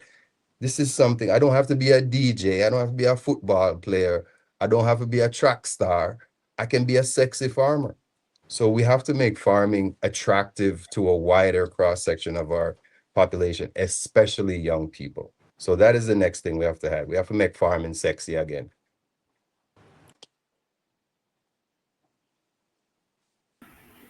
I think Althea is having a little buffering issue. So I think Nicola, you wanted to join in. Yeah, I wanted to jump in with a couple of things. Absolutely, we've been doing that, and I think obviously, Chris, you've been doing it as well because people come to the projects that you've been doing, the Session Bush, and also the farm, and see you actually doing it and actually making a livelihood of it. And that's one of the things. Like, we don't want to go into farming because we're not going to make any money and that kind of stuff. And that's why people tend to never want to create that balance in terms of, there's always a thinking of this loss. But one of the things I wanted to jump in and say is that if we talk about a mindset change, we were able to go to the IFOAM conference in Taiwan the other day, meeting Indian farmers, where in one province they have 1,000 organic farmers, not just saying they're organic, but certified organic. And there's another 4,000 farmers that are doing medicinals, another part of India, and again, certification. Part of it for us, I think, in Jamaica is because we are very much see-me people. We want to see it, show it to me. We haven't seen that. We haven't gotten a chance to travel in the US and see larger organic farms or even a host of organic farms. We say, RADA will say it can't happen. No, man, it can't work here. And then you go across and you get a chance to go to these other spaces and see it actually happening and how they've organized themselves. There's a whole state in India that is 100% organic. They've done it. So until we get to see that, we're going to keep saying that stuff that it doesn't work. And the other thing is, everything that we need to do organic practices in the Caribbean is already been done and designed. The systems are there. Right now we have an outbreak of bee armyworm. There is a company, we actually brought in a product called Spendix. It's a biological out of Switzerland. The Boulders Research Station, people have tested it. It's something that works. All it needs is somebody to bring in that particular product. So all the things and the pests and the challenges that we have, it's already been worked out. But what you said about is a mindset shift that has to happen. And what I find is a lot of different schools, because some of the professors, we love them dearly, but they're not very exposed to some of the newer things that are out there in the organic world. They keep saying it can't work. And we have to shift that. And actually, what I'd love to do is to take a bunch of people to India to go see those 1,000 farms, so they can actually see it in operation and stop saying it can't work. So can you imagine Jamaica with 1,000 organic farms? What would that look like? It's totally doable and totally possible. But if you can't see it and you can't imagine it, you can't really, and you don't, you've never been exposed to it, we're not going to be able to move to that. And so it's very much about policy, but it's really about equipping the different stakeholders that are in this thing together. It's not just the RADA officers or just ministry, it's the entire sector, for them to understand that this is totally possible and we should be doing this. And we have a reputation in the Caribbean anyway, because really, when you look at it, ITIL was the first thing before organic, right? Yeah. See how come we are not, now we're asking people, brand Jamaica people think to come to Jamaica and they want locally grown food and they want organic. The studies have already been done. But what we have to do now is put those practices in place and do the training and shift the lens. Nicola, I think what you're saying is so important, and Chris as well. The idea of policy and mindset dovetailing, I feel like they are inextricable. Aha moments in my career in Jamaica was when slow food actually gave me and a couple rural farmers from St. Elizabeth a scholarship to attend the Terra Madre Slow Food Conference in 2005, so almost 20 years ago. And the wisdom that the farmers I brought achieved from being in community with small farmers from around the world, from Bhutan to India to West African countries, everywhere was represented there, was extraordinary. And I had this light bulb kind of go off in my head, similar to what you were saying about delegations going elsewhere and being able to see what's possible. And if we're speaking about a dovetail between mindset and policy, my biggest dream, and I'd love to just put it out here to all the people listening and the panelists, is to really get some government officials, whether those are folks from RADA or folks from the Ministry of Agriculture in general at all different levels, to participate in a delegation to places like India and Bhutan. Particularly Bhutan is a bit of a pipe dream for me because they're in 100% organic country. But maybe it could even be lower hanging fruit. So there's a lot of places in Central America that are even closer to us, Costa Rica, etc., where seeing it, like you said, Nicola, is believing it. And so I'd love to just put that out there, that is something I would really love to see happen. And I'm certainly willing to put the sweat equity behind that to get that going. And I appreciate the comments that both you and Chris said about policy met with mindset shift. All right. I'm going to put a pause on you, the presenters, for just a moment, because we need to bring in the audience. They have a number of questions. In fact, I believe we have 13 questions. I'm going to take the first one from my colleague, Kalisha Williams, who says, how do we balance the need to reduce diseases affecting crops, especially due to climate change, with the need to protect our food environment from harmful pesticides? Dr. Robinson, I'm going to ask you to kick off first on that question, and then perhaps I'll go over to Liz Soames afterwards. Right. Thank you very much. Yeah. No, as I was mentioning before, we need to get away. We like to think that a farm, and as you heard Chris say, you have a farm and you have a natural ecosystem and you just flatten it and you decide that you're going to put a crop in. And that's what I was saying, that when you do that, because you have destroyed an ecosystem, nature is not going to take that lying down. It's going to fight back. And one of the ways it fights back is to give you a good pest problem, because that pest problem is to restore, is the first step in restoring the balance. And that's why we need to shift our farm for them to realize that what we're doing is that we're creating an agricultural ecosystem. It must be a diverse and balanced system, so nature does not think that it has a problem to solve. So it's the whole thing of retraining our farmers. And this agriculture that we inherited from our colonial masters, it cannot work in an island ecosystem. And I'm not one of the scientists that believes that this thing does not work. We have not gone out there and generated the data to show that it can. And so it's changing the whole mindset and developing island sensitive agricultural ecosystems, and then we won't have these problems to be fighting pests with pesticides, or so many pesticides. Liz Soames, what is your research telling you? Well, I couldn't really agree more. I don't want to reinvent the wheel and go on and on with emphatically agreeing with Dr. Robinson. So I would just like to say something maybe even a little simpler, which has been a tactic that has really worked for me in transitioning folks to organic. I think Nicola mentioned it as well. Reminding farmers about what their grandparents used to do has been key.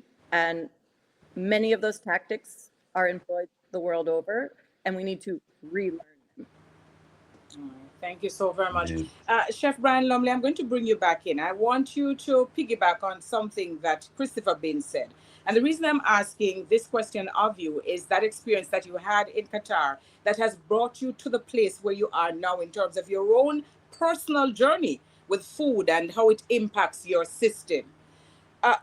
You had to go through a change yourself. You had to be more accepting of some of these kinds of issues, and you're still on that journey of learning.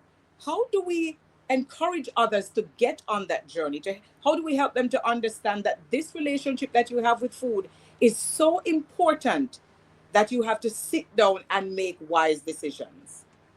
Well, I think nowadays it's a little bit more easier than 10 years ago. We live in a world of social media and there's a lot of data happening there. So you're starting to see a shift amongst young people. I certainly see it from where I sit and my day job, which is at the corporate chef for Nestle. And one part of the things that I do here is to follow the research and follow the data.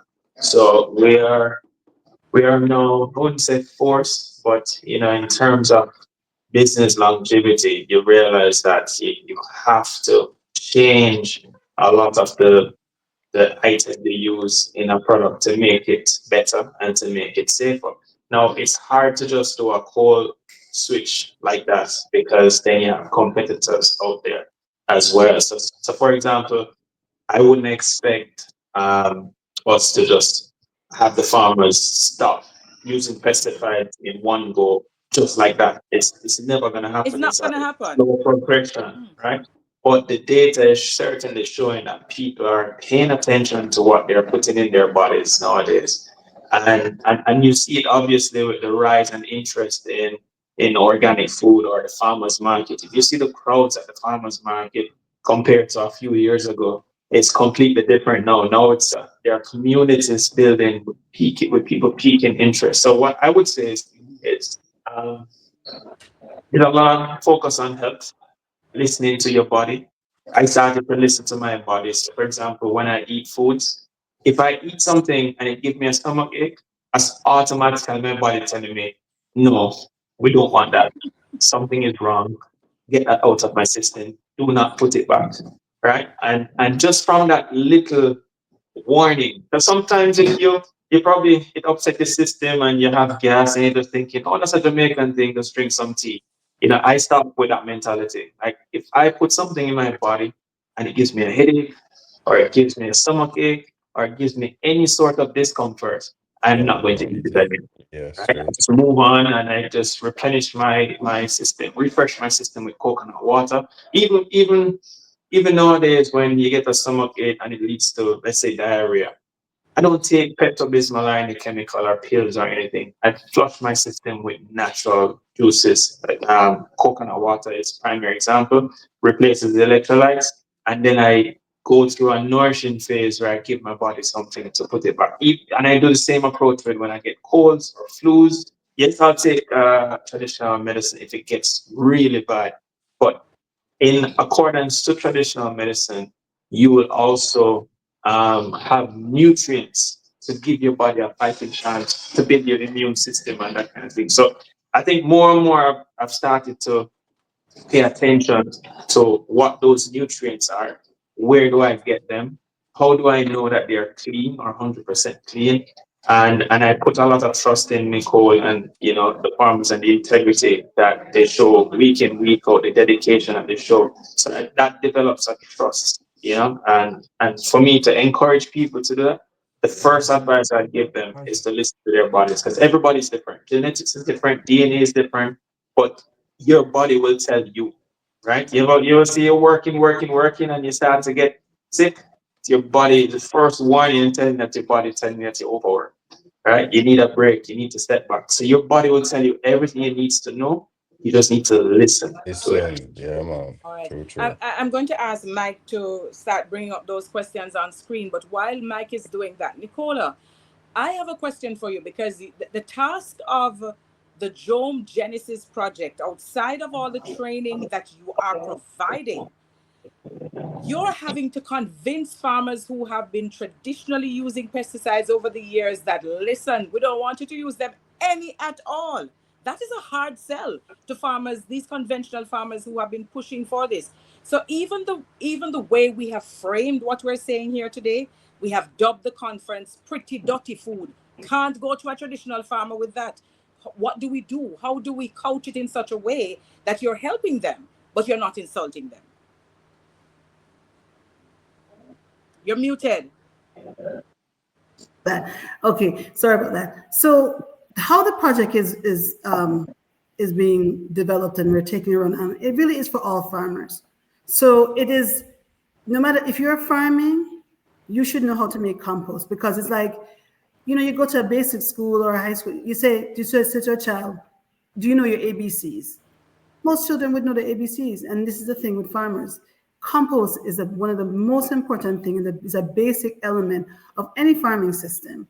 And so what we're trying to do is to demonstrate and show how you can do these different strategies that their grandparents used to do.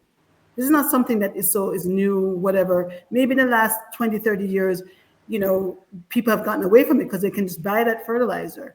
But it is something that they should do. So we're literally taking the various strategies, 11 strategies, going around and showing, oh, you need a companion plant. You remember you used to do this before? We never used to do a monocrop. So we're really taking our time and demonstrating both, not just to the organic farmers, because there are people, we're continually learning. So we're doing that with the organic people, the people are looking at organic, but also to all the I would say conventional, whatever you want to call them, the other farmers are there. Backyard gardeners, everything, everybody. Anybody's interested in where their food's coming from, we're willing to show you that. And so that's the approach, because it's just best practices. It's not something that we're trying to, shift anybody into any particular, it's just best practice across the board. And once you like the idea, Nicola, of taking them back to their roots. Right, so important. And the roots is really the connection. Yeah. One of the things that when we do the training is to really let people understand that you're divinely connected to the natural world outside from you are born. And so it should not be a war against, it's a war against yourself, right? and you're constantly so once we have those kind of conversations as we're doing the trainings, people really get it, and they start to open up their eyes and start to wake up. And it really is a process now. I think over the years we've gotten a lot of misinformation, but I feel like we're in an awakening. They're talking about a great reset. I would like to see the great reset happen in Jamaica, where we're actually now understanding we're in this beautiful paradise, this island that people travel from all over the world to come to, right? Every week we get flights in all over to come to Jamaica, that we are already living in this magical, amazing space that we just need to stir it and take care of it. And there's nowhere it says, in the Garden of Eden, that we should be dumping a bunch of things that we ourselves are going to have to ingest. So I think, as Chris says, a mind shift that has to change. But the thing is that we have to say something. That's one of the reasons that we wanted to make sure we have this conversation, because there's a big elephant in the room, which is the practices that we're doing, and nobody wants to address it, right? And so this is the first step, is having this conversation and saying, listen, we shouldn't be poisoning ourselves, right? And there are other alternative ways that we could be getting the same, even a better result, and actually having a regenerative system. All right. Let us take a couple of questions now from those who are online. This one is from Sean Mark Campbell. With the study done on pesticide residue on fresh produce, was maximum residue limit taken into consideration when measuring detection? And is there a link to both studies? Doc? Yeah, absolutely. What happened is that because in doing the study, I report to a steering committee, which needs to release everything. What you notice I presented today was the qualitative component of the study. I didn't present the quantitative side, which for some of the residues, we do actually determine the concentration on the product.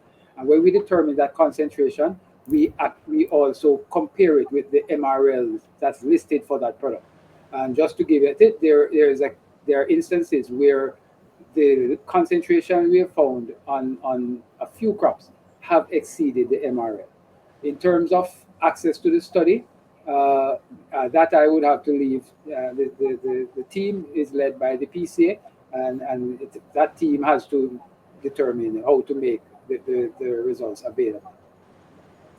All right. This one is from Ella. Ella, which group in Jamaica is active in forest, watershed, and species protection? Well, I think NEPA has a lot of responsibility as far as watershed, mangroves.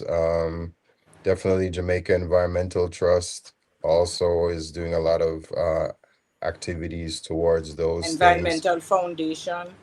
EFJ, right? Probably something that I shouldn't even touch on at this point, but we can't get around it, is that anything to do with agriculture is highly politicized.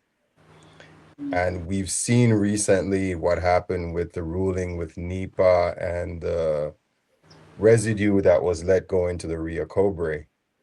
And there's a couple of things that we have to be aware that the National Environmental Protection Agency and the UDC are actually both under the auspices of the Office of the Prime Minister. So when you look at that, it seems like it'd be a good thing. If we're doing development, we're going to be considerate about the environment. But if you're in a situation where the two things conflict, which one of those things do you think is going to override the other? Is it going to be the environment, or is it going to be development? So I'll just leave that there. All right. Here's a question from Charmaine Bailey Bloomfield, who says, Chef? Oh, no, sorry, I'm just saying that's a big point. That's a huge food for thought. Yes, yeah. It is. Charmaine Bailey Bloomfield says, how can we get rid of or minimize chemicals in the nuts and beans we eat? I soak them from overnight, discard the water, and then use. Is this one way, or are there other ways? Who wants to tackle that one? I don't know. Which word that is?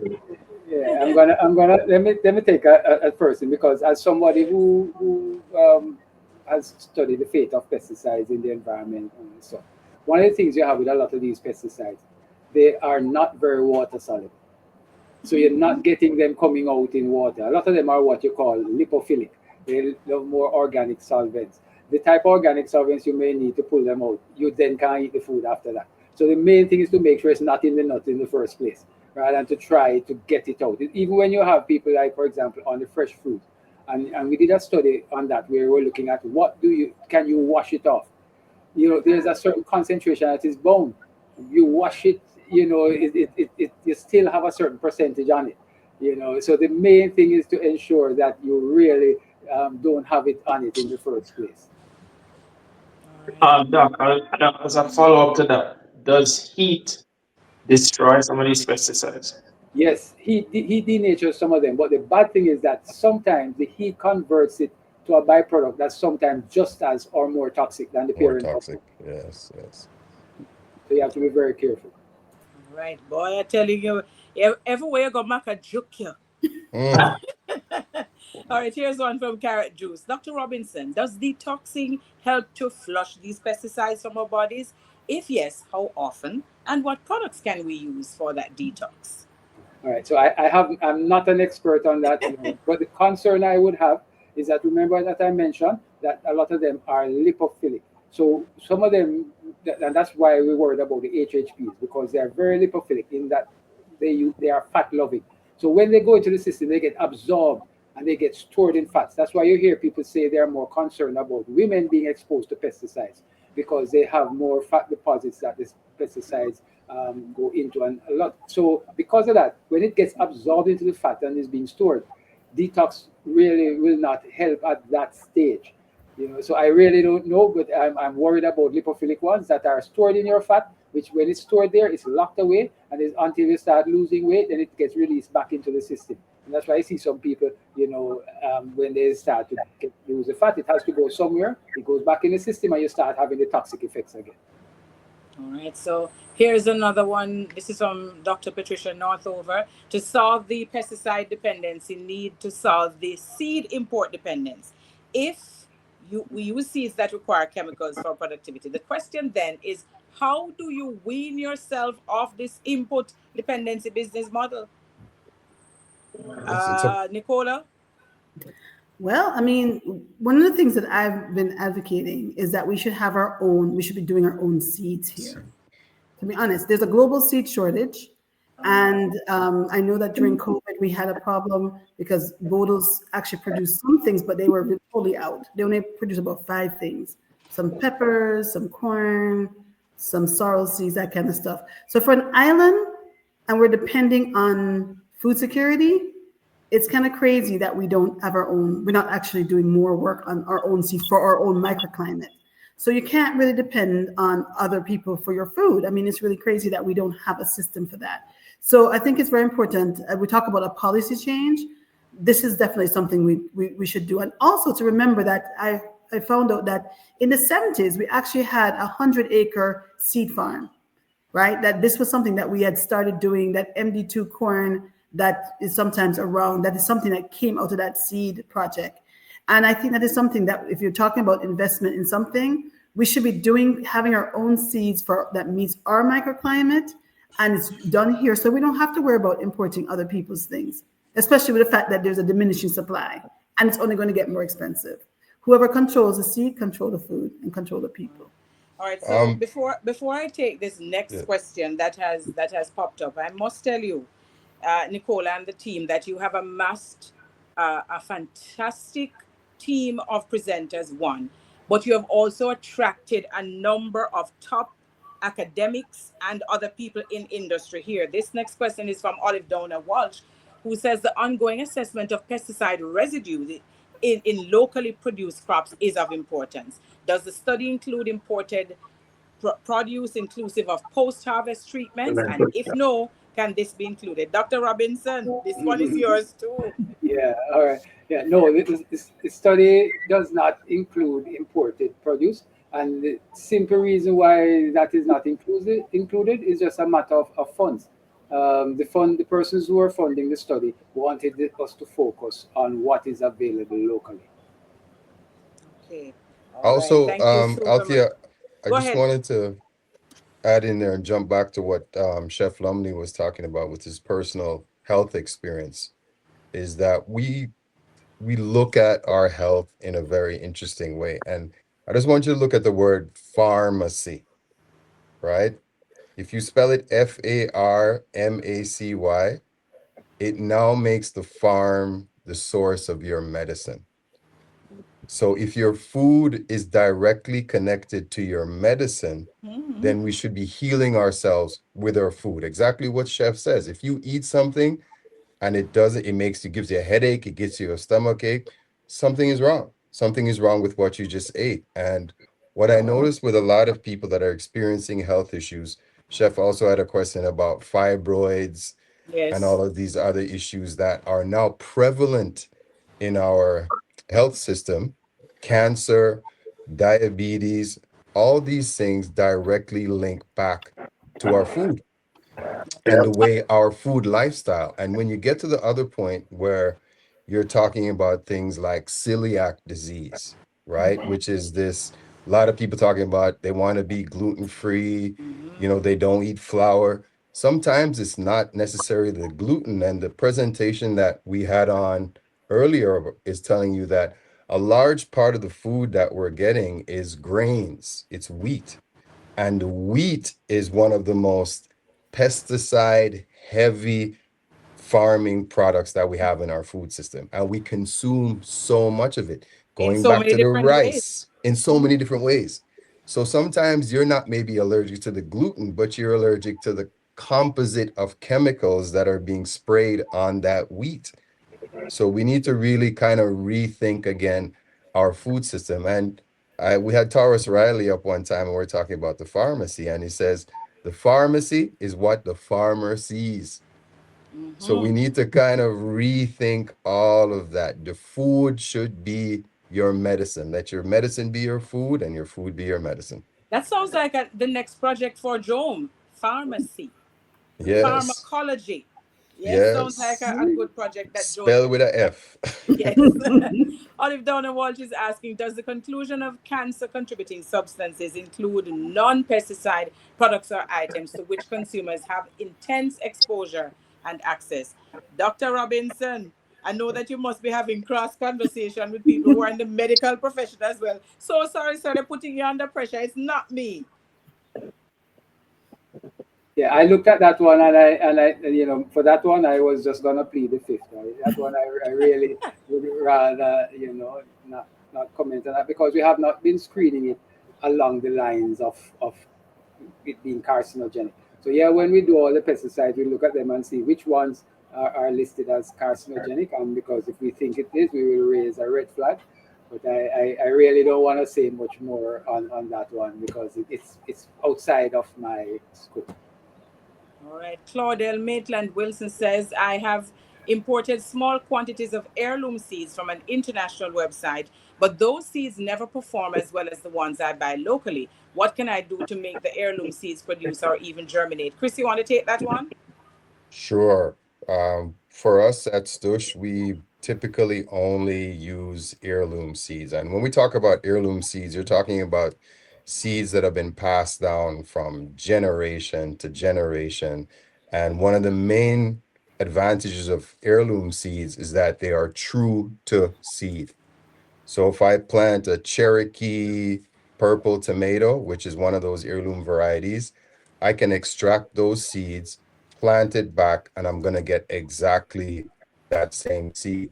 However, those seeds might require a little additional soil fertility. They might require a little additional protection from the environment.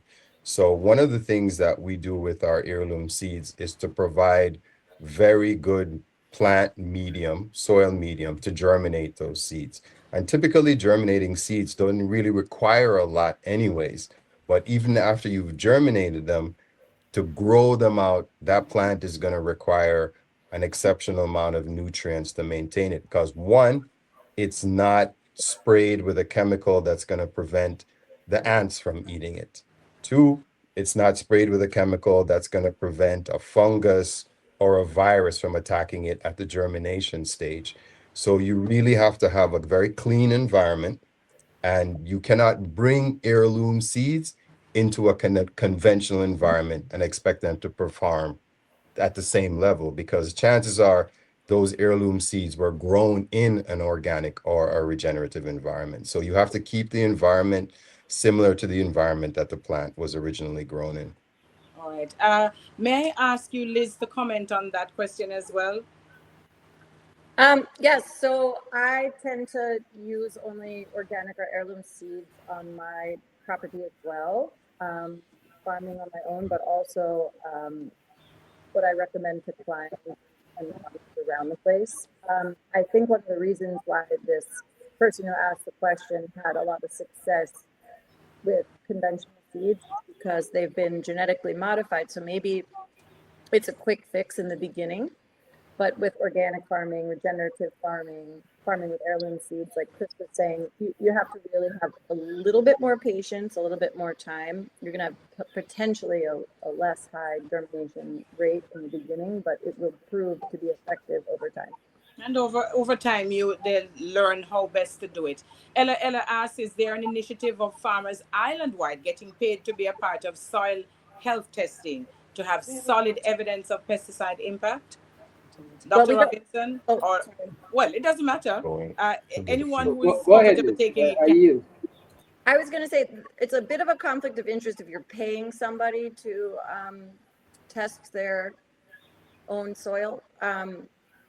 The pesticide study project, which has been funded by both private and public partners, pays the scientists and the other folks who are in the program to carry out the soil testing itself and the studies themselves. That's part of our funding. So that is the initiative that I think that Ella is inquiring about. All right. Charmaine Bailey, and by the way, I should point out that we're past our cutoff time, but I'm pushing ahead because I want to at least get through all of those 13 questions that were asked by the participants online. I'm hoping that we will take it to about 12:15. Charmaine is asking how can I get my soil tested? Does RADA or any other organization offer that service to small farmers like me free of cost? The short answer is yes. But I suggest you reach out, Charmaine. I can answer this question. Reach out to the Rural Agricultural Development Authority, RADA, the office in your region, and have conversation with them about it. But Nicole, I want to know, though, is there a test that can, we know that there is virgin soil, and we know that there is soil now that people have used and there are chemicals there. Does Joam have any kind of test, or any other organization in the country have any kind of test? Well, I actually want to kind of clarify that, because ALMD, which is part of the ministry, they have a soil lab. And because of the project, they've actually been able to get some more equipment, because normally when you go, I'd always recommend anybody who's thinking about farming, you have to get your soil tested, right? Just go there, because you know what you're working with. That's because right. You maybe wanting to plant tomatoes and it needs to be high in this or low in this or whatever. It's best to really go first and do that so you don't waste your money. And then, I mean, I have tons of stories of people not testing their soil and putting a lot of fertilizer on there, and then they don't get a crop because they put the wrong, they don't even know what their soil is needing, right? So that's one. But LMD, there's a cost. I think if you're part of the Genesis, I think it's something about $3,000. And there's also Bodos that does the NEMA, their lab also participates with this.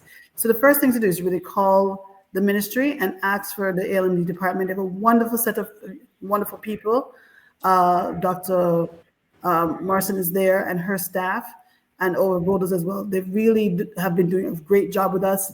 They come out really quickly. They do the work. You can speak to RADA as well. They will also come out and help you get your soil samples and get that going. I can't, sometimes some of the other companies will take the soil and send it overseas, but now we actually have on island, and it's a really quick turnaround. You don't want to wait anymore like 6 months and a year like we used to, because now all the equipment is there and they can do the proper testing for you. All right. Chef Brian Lumley, before I take Adrian C's question, how do we develop a better relationship with food from where you sit, and from the questions that you get asked as a chef, and the meals that you're being asked to prepare or being encouraged to prepare? And then I'm thinking back to what it is that Chris would have mentioned about this whole issue of the pharmacy. How do we take people on that journey, you think? Well, I mean, for me, I think majority of it is my integrity and why I got into food and the love that I have and passion that I have for food. Coming up, I may not know everything, so I wouldn't say I use everything that I use is 100% clean or is best for you. You know, a lot of it is. It's almost like when you hear dancehall artists argue about what songs to sing. Like the song they really want to sing doesn't get the airplay, but some of the garbage and so on that they sing about in the environment is what gets the most boost.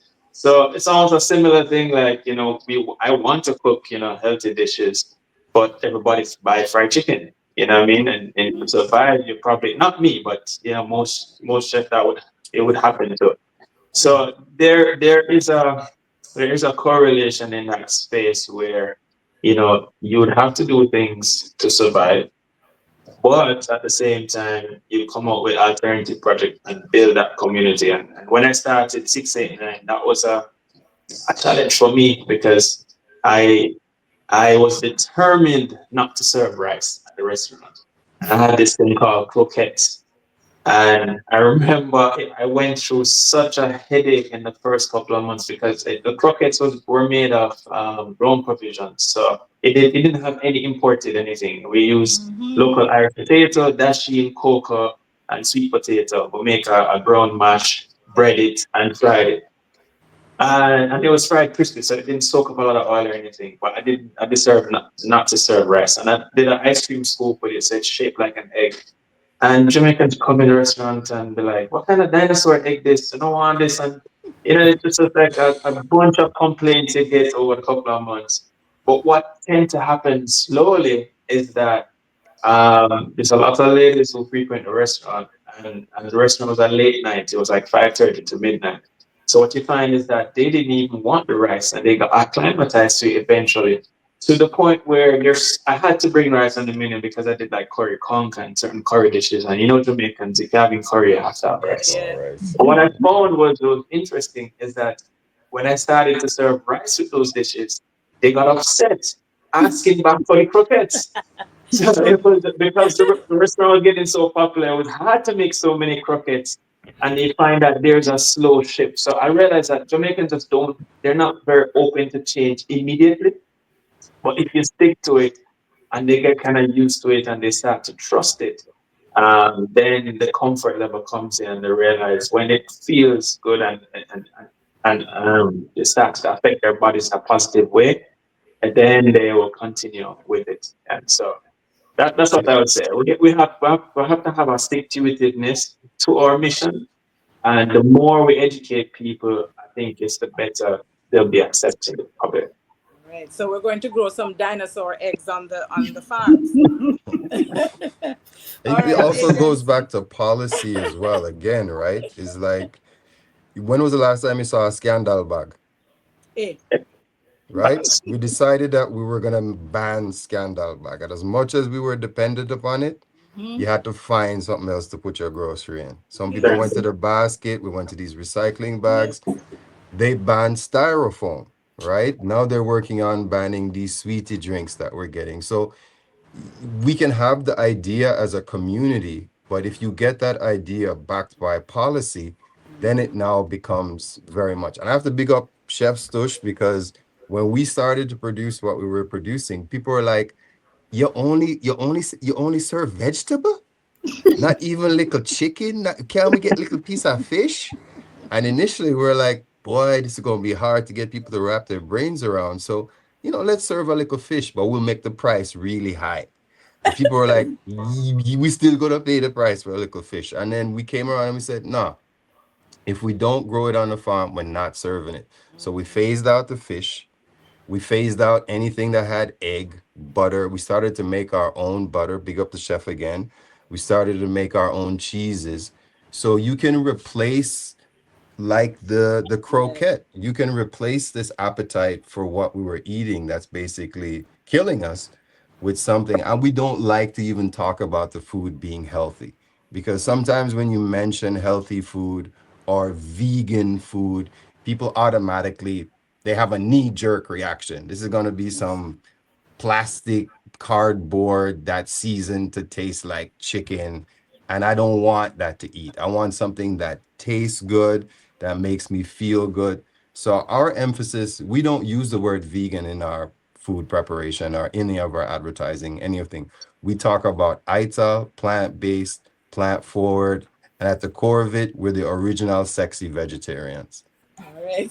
And sorry, let me just add 30 seconds to what Chris said, and have a big up Chef's Touch as well. One of the things, it's a peeve of mine, and one of the things I love about them is that they're not pretending to be meat. They're not selling you a meat replacement. They're not selling you, cauliflower, chicken wings type of thing. Like they're creating a new avenue of food, a different experience. Like you're falling in love with vegetables, they're creating their own dishes out of plant based. And I love the terms that he used because that's what they're Plant having. So forward. it's its own identity. It's not a substitute for anything else, So I love that kind of stuff to be on all the time. It's great. Now to Adrian C's question that has been there for a while.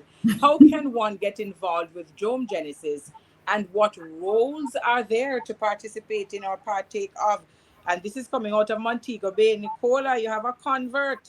All right. So we just happen to be working at the Rasta Village in St. James. That's where we're going to be doing all our training in St. James, Parish of St. James.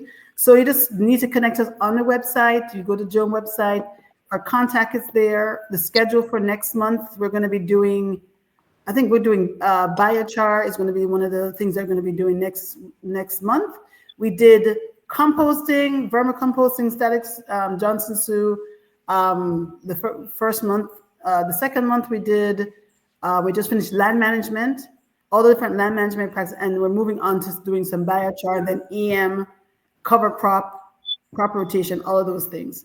So just connect with us. We'll get you on the mailing list for Genesis in St. James, and you'll get the flyer. We'll tell you how to get there, and we're happy to share all the information and those demonstration sites. If you miss a subject matter, those demonstration sites will be actually offering again, because they're going to be practicing and showing you how it's done. So we're making sure that we don't just come and the information is only that one time.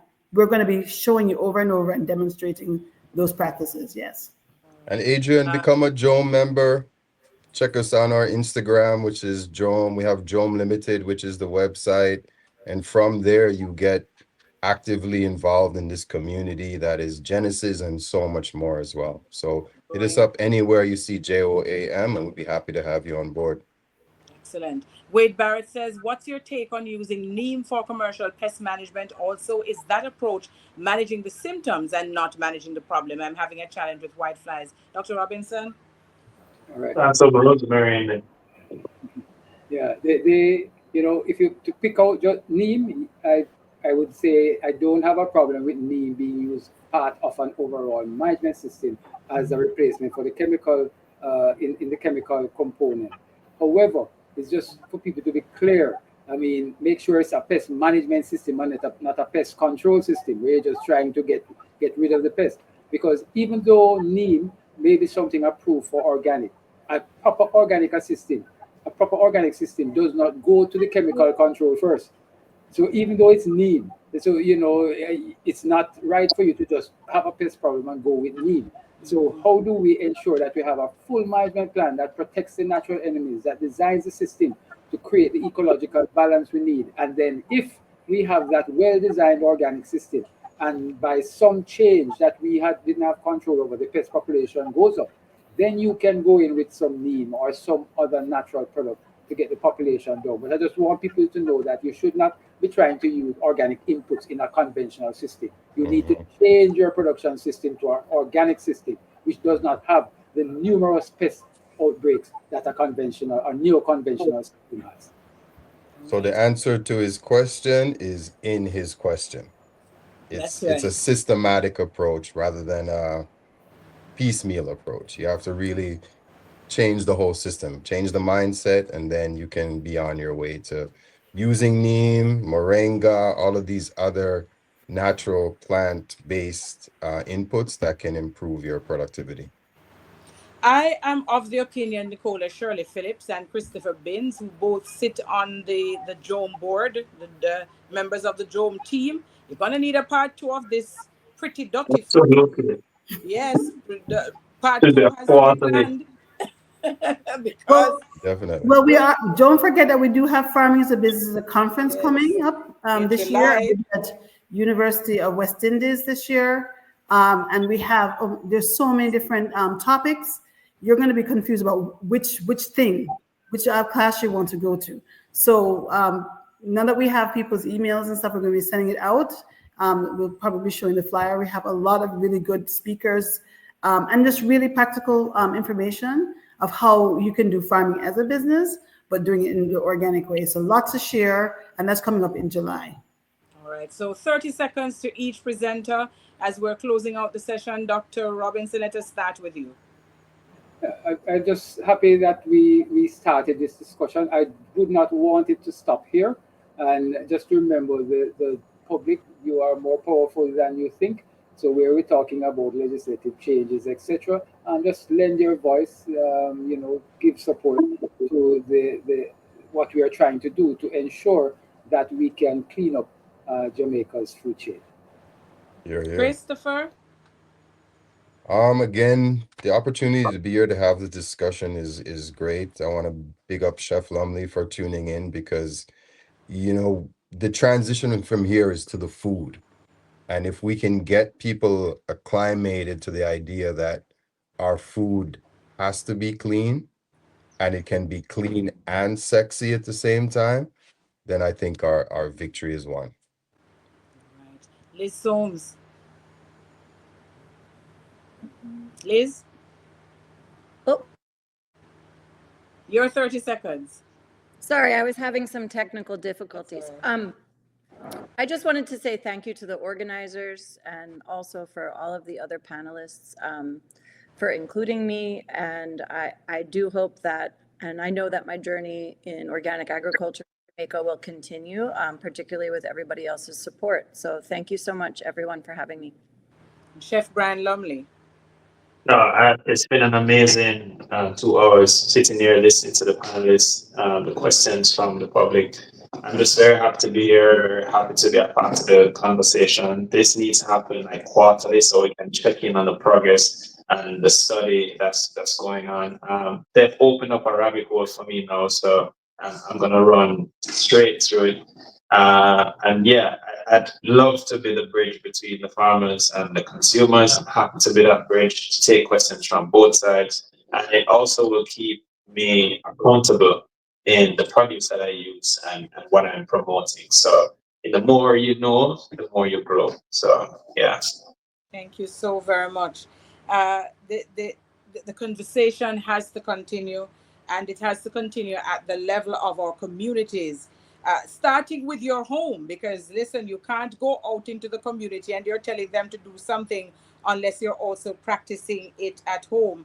I see Nicola Shirley Phillips talking something about a movie giveaway. Nicola, you want to come back on screen and tell us exactly what you're talking about? She did mention the Farming as a Business conference that comes up in July 10th to be exact. Farming as a Business 2025. The theme is making connections from farm to plate. Yes, Nicola, what is this movie giveaway you're talking about now? So if you tuned in exactly on time, you'd have seen a movie or coming up was called Organic Rising. So I think it's the first 90 people that after we finish, you're going to get an email sent out to you, and it's going to be a free coupon giveaway. If you wanted to see the rest of that movie, you just are going to follow the instructions that are given, click on it, and you have 2 months in which to be able to watch Organic Rising. It takes you through a number of different elements of the food system that they've been documenting in the US. So you have more information. And so we really want you to get this movie, watch it, share it with your friends, your family. If you have a church group you want to encourage, because it's important for us to have information and education around this issue and not just, not having the full information. So we wanted to share this movie with you. And so at the end, we're going to send it out to you. And the first 90 people, if we find that you have not been able to access it, because we had over 300 people that registered, right? So if you're not, then send us a email and we'll try and see if we can add you additionally on, so you'll be able to screen the movie. So I really am grateful for the producer of the movie. I think he may have even been online because they're having similar issues in the US, and he was able to make that movie, and it's a similar thing that we're having here. So if you're interested, do use that coupon code to be able to access the movie, and let us know what you think. Thank you so very much, Nicole. I want to say a very big thank you as well to Janice Dehaney, Board Chair of the Jamaica Organic Agricultural Movement, Nicola Shirley Phillips, who is team lead on the Genesis project, the Joam Genesis project, Liz Soames, Dr. Dwight Robinson, Christopher Binns, and Brian Lumley, who are all panelists. Albert Howard says the first duty of the agriculturalist must always be to understand that he is a part of nature and cannot escape from his environment. He must therefore obey nature's rules. From Goodreads, the appeal of organic farming is boundless. This mountain has no top. This river has no end. I want to encourage you to embrace it. Again, a big thank you to all of our panelists, Liz Soames, Dr. Dwight Robinson, Christopher Binns, Brian Lovely, and the entire team from Joam. I have to say a big thank you to Mike and Daniel and the team from Cariflow. And until we meet in this way again, or perhaps in another forum, I encourage you, take care of yourself, be kind to others, and of course, do the best that you can for yourself, your system.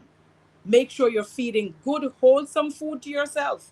And of course, that you're preparing and serving good, wholesome food to others. Enjoy the rest of your day.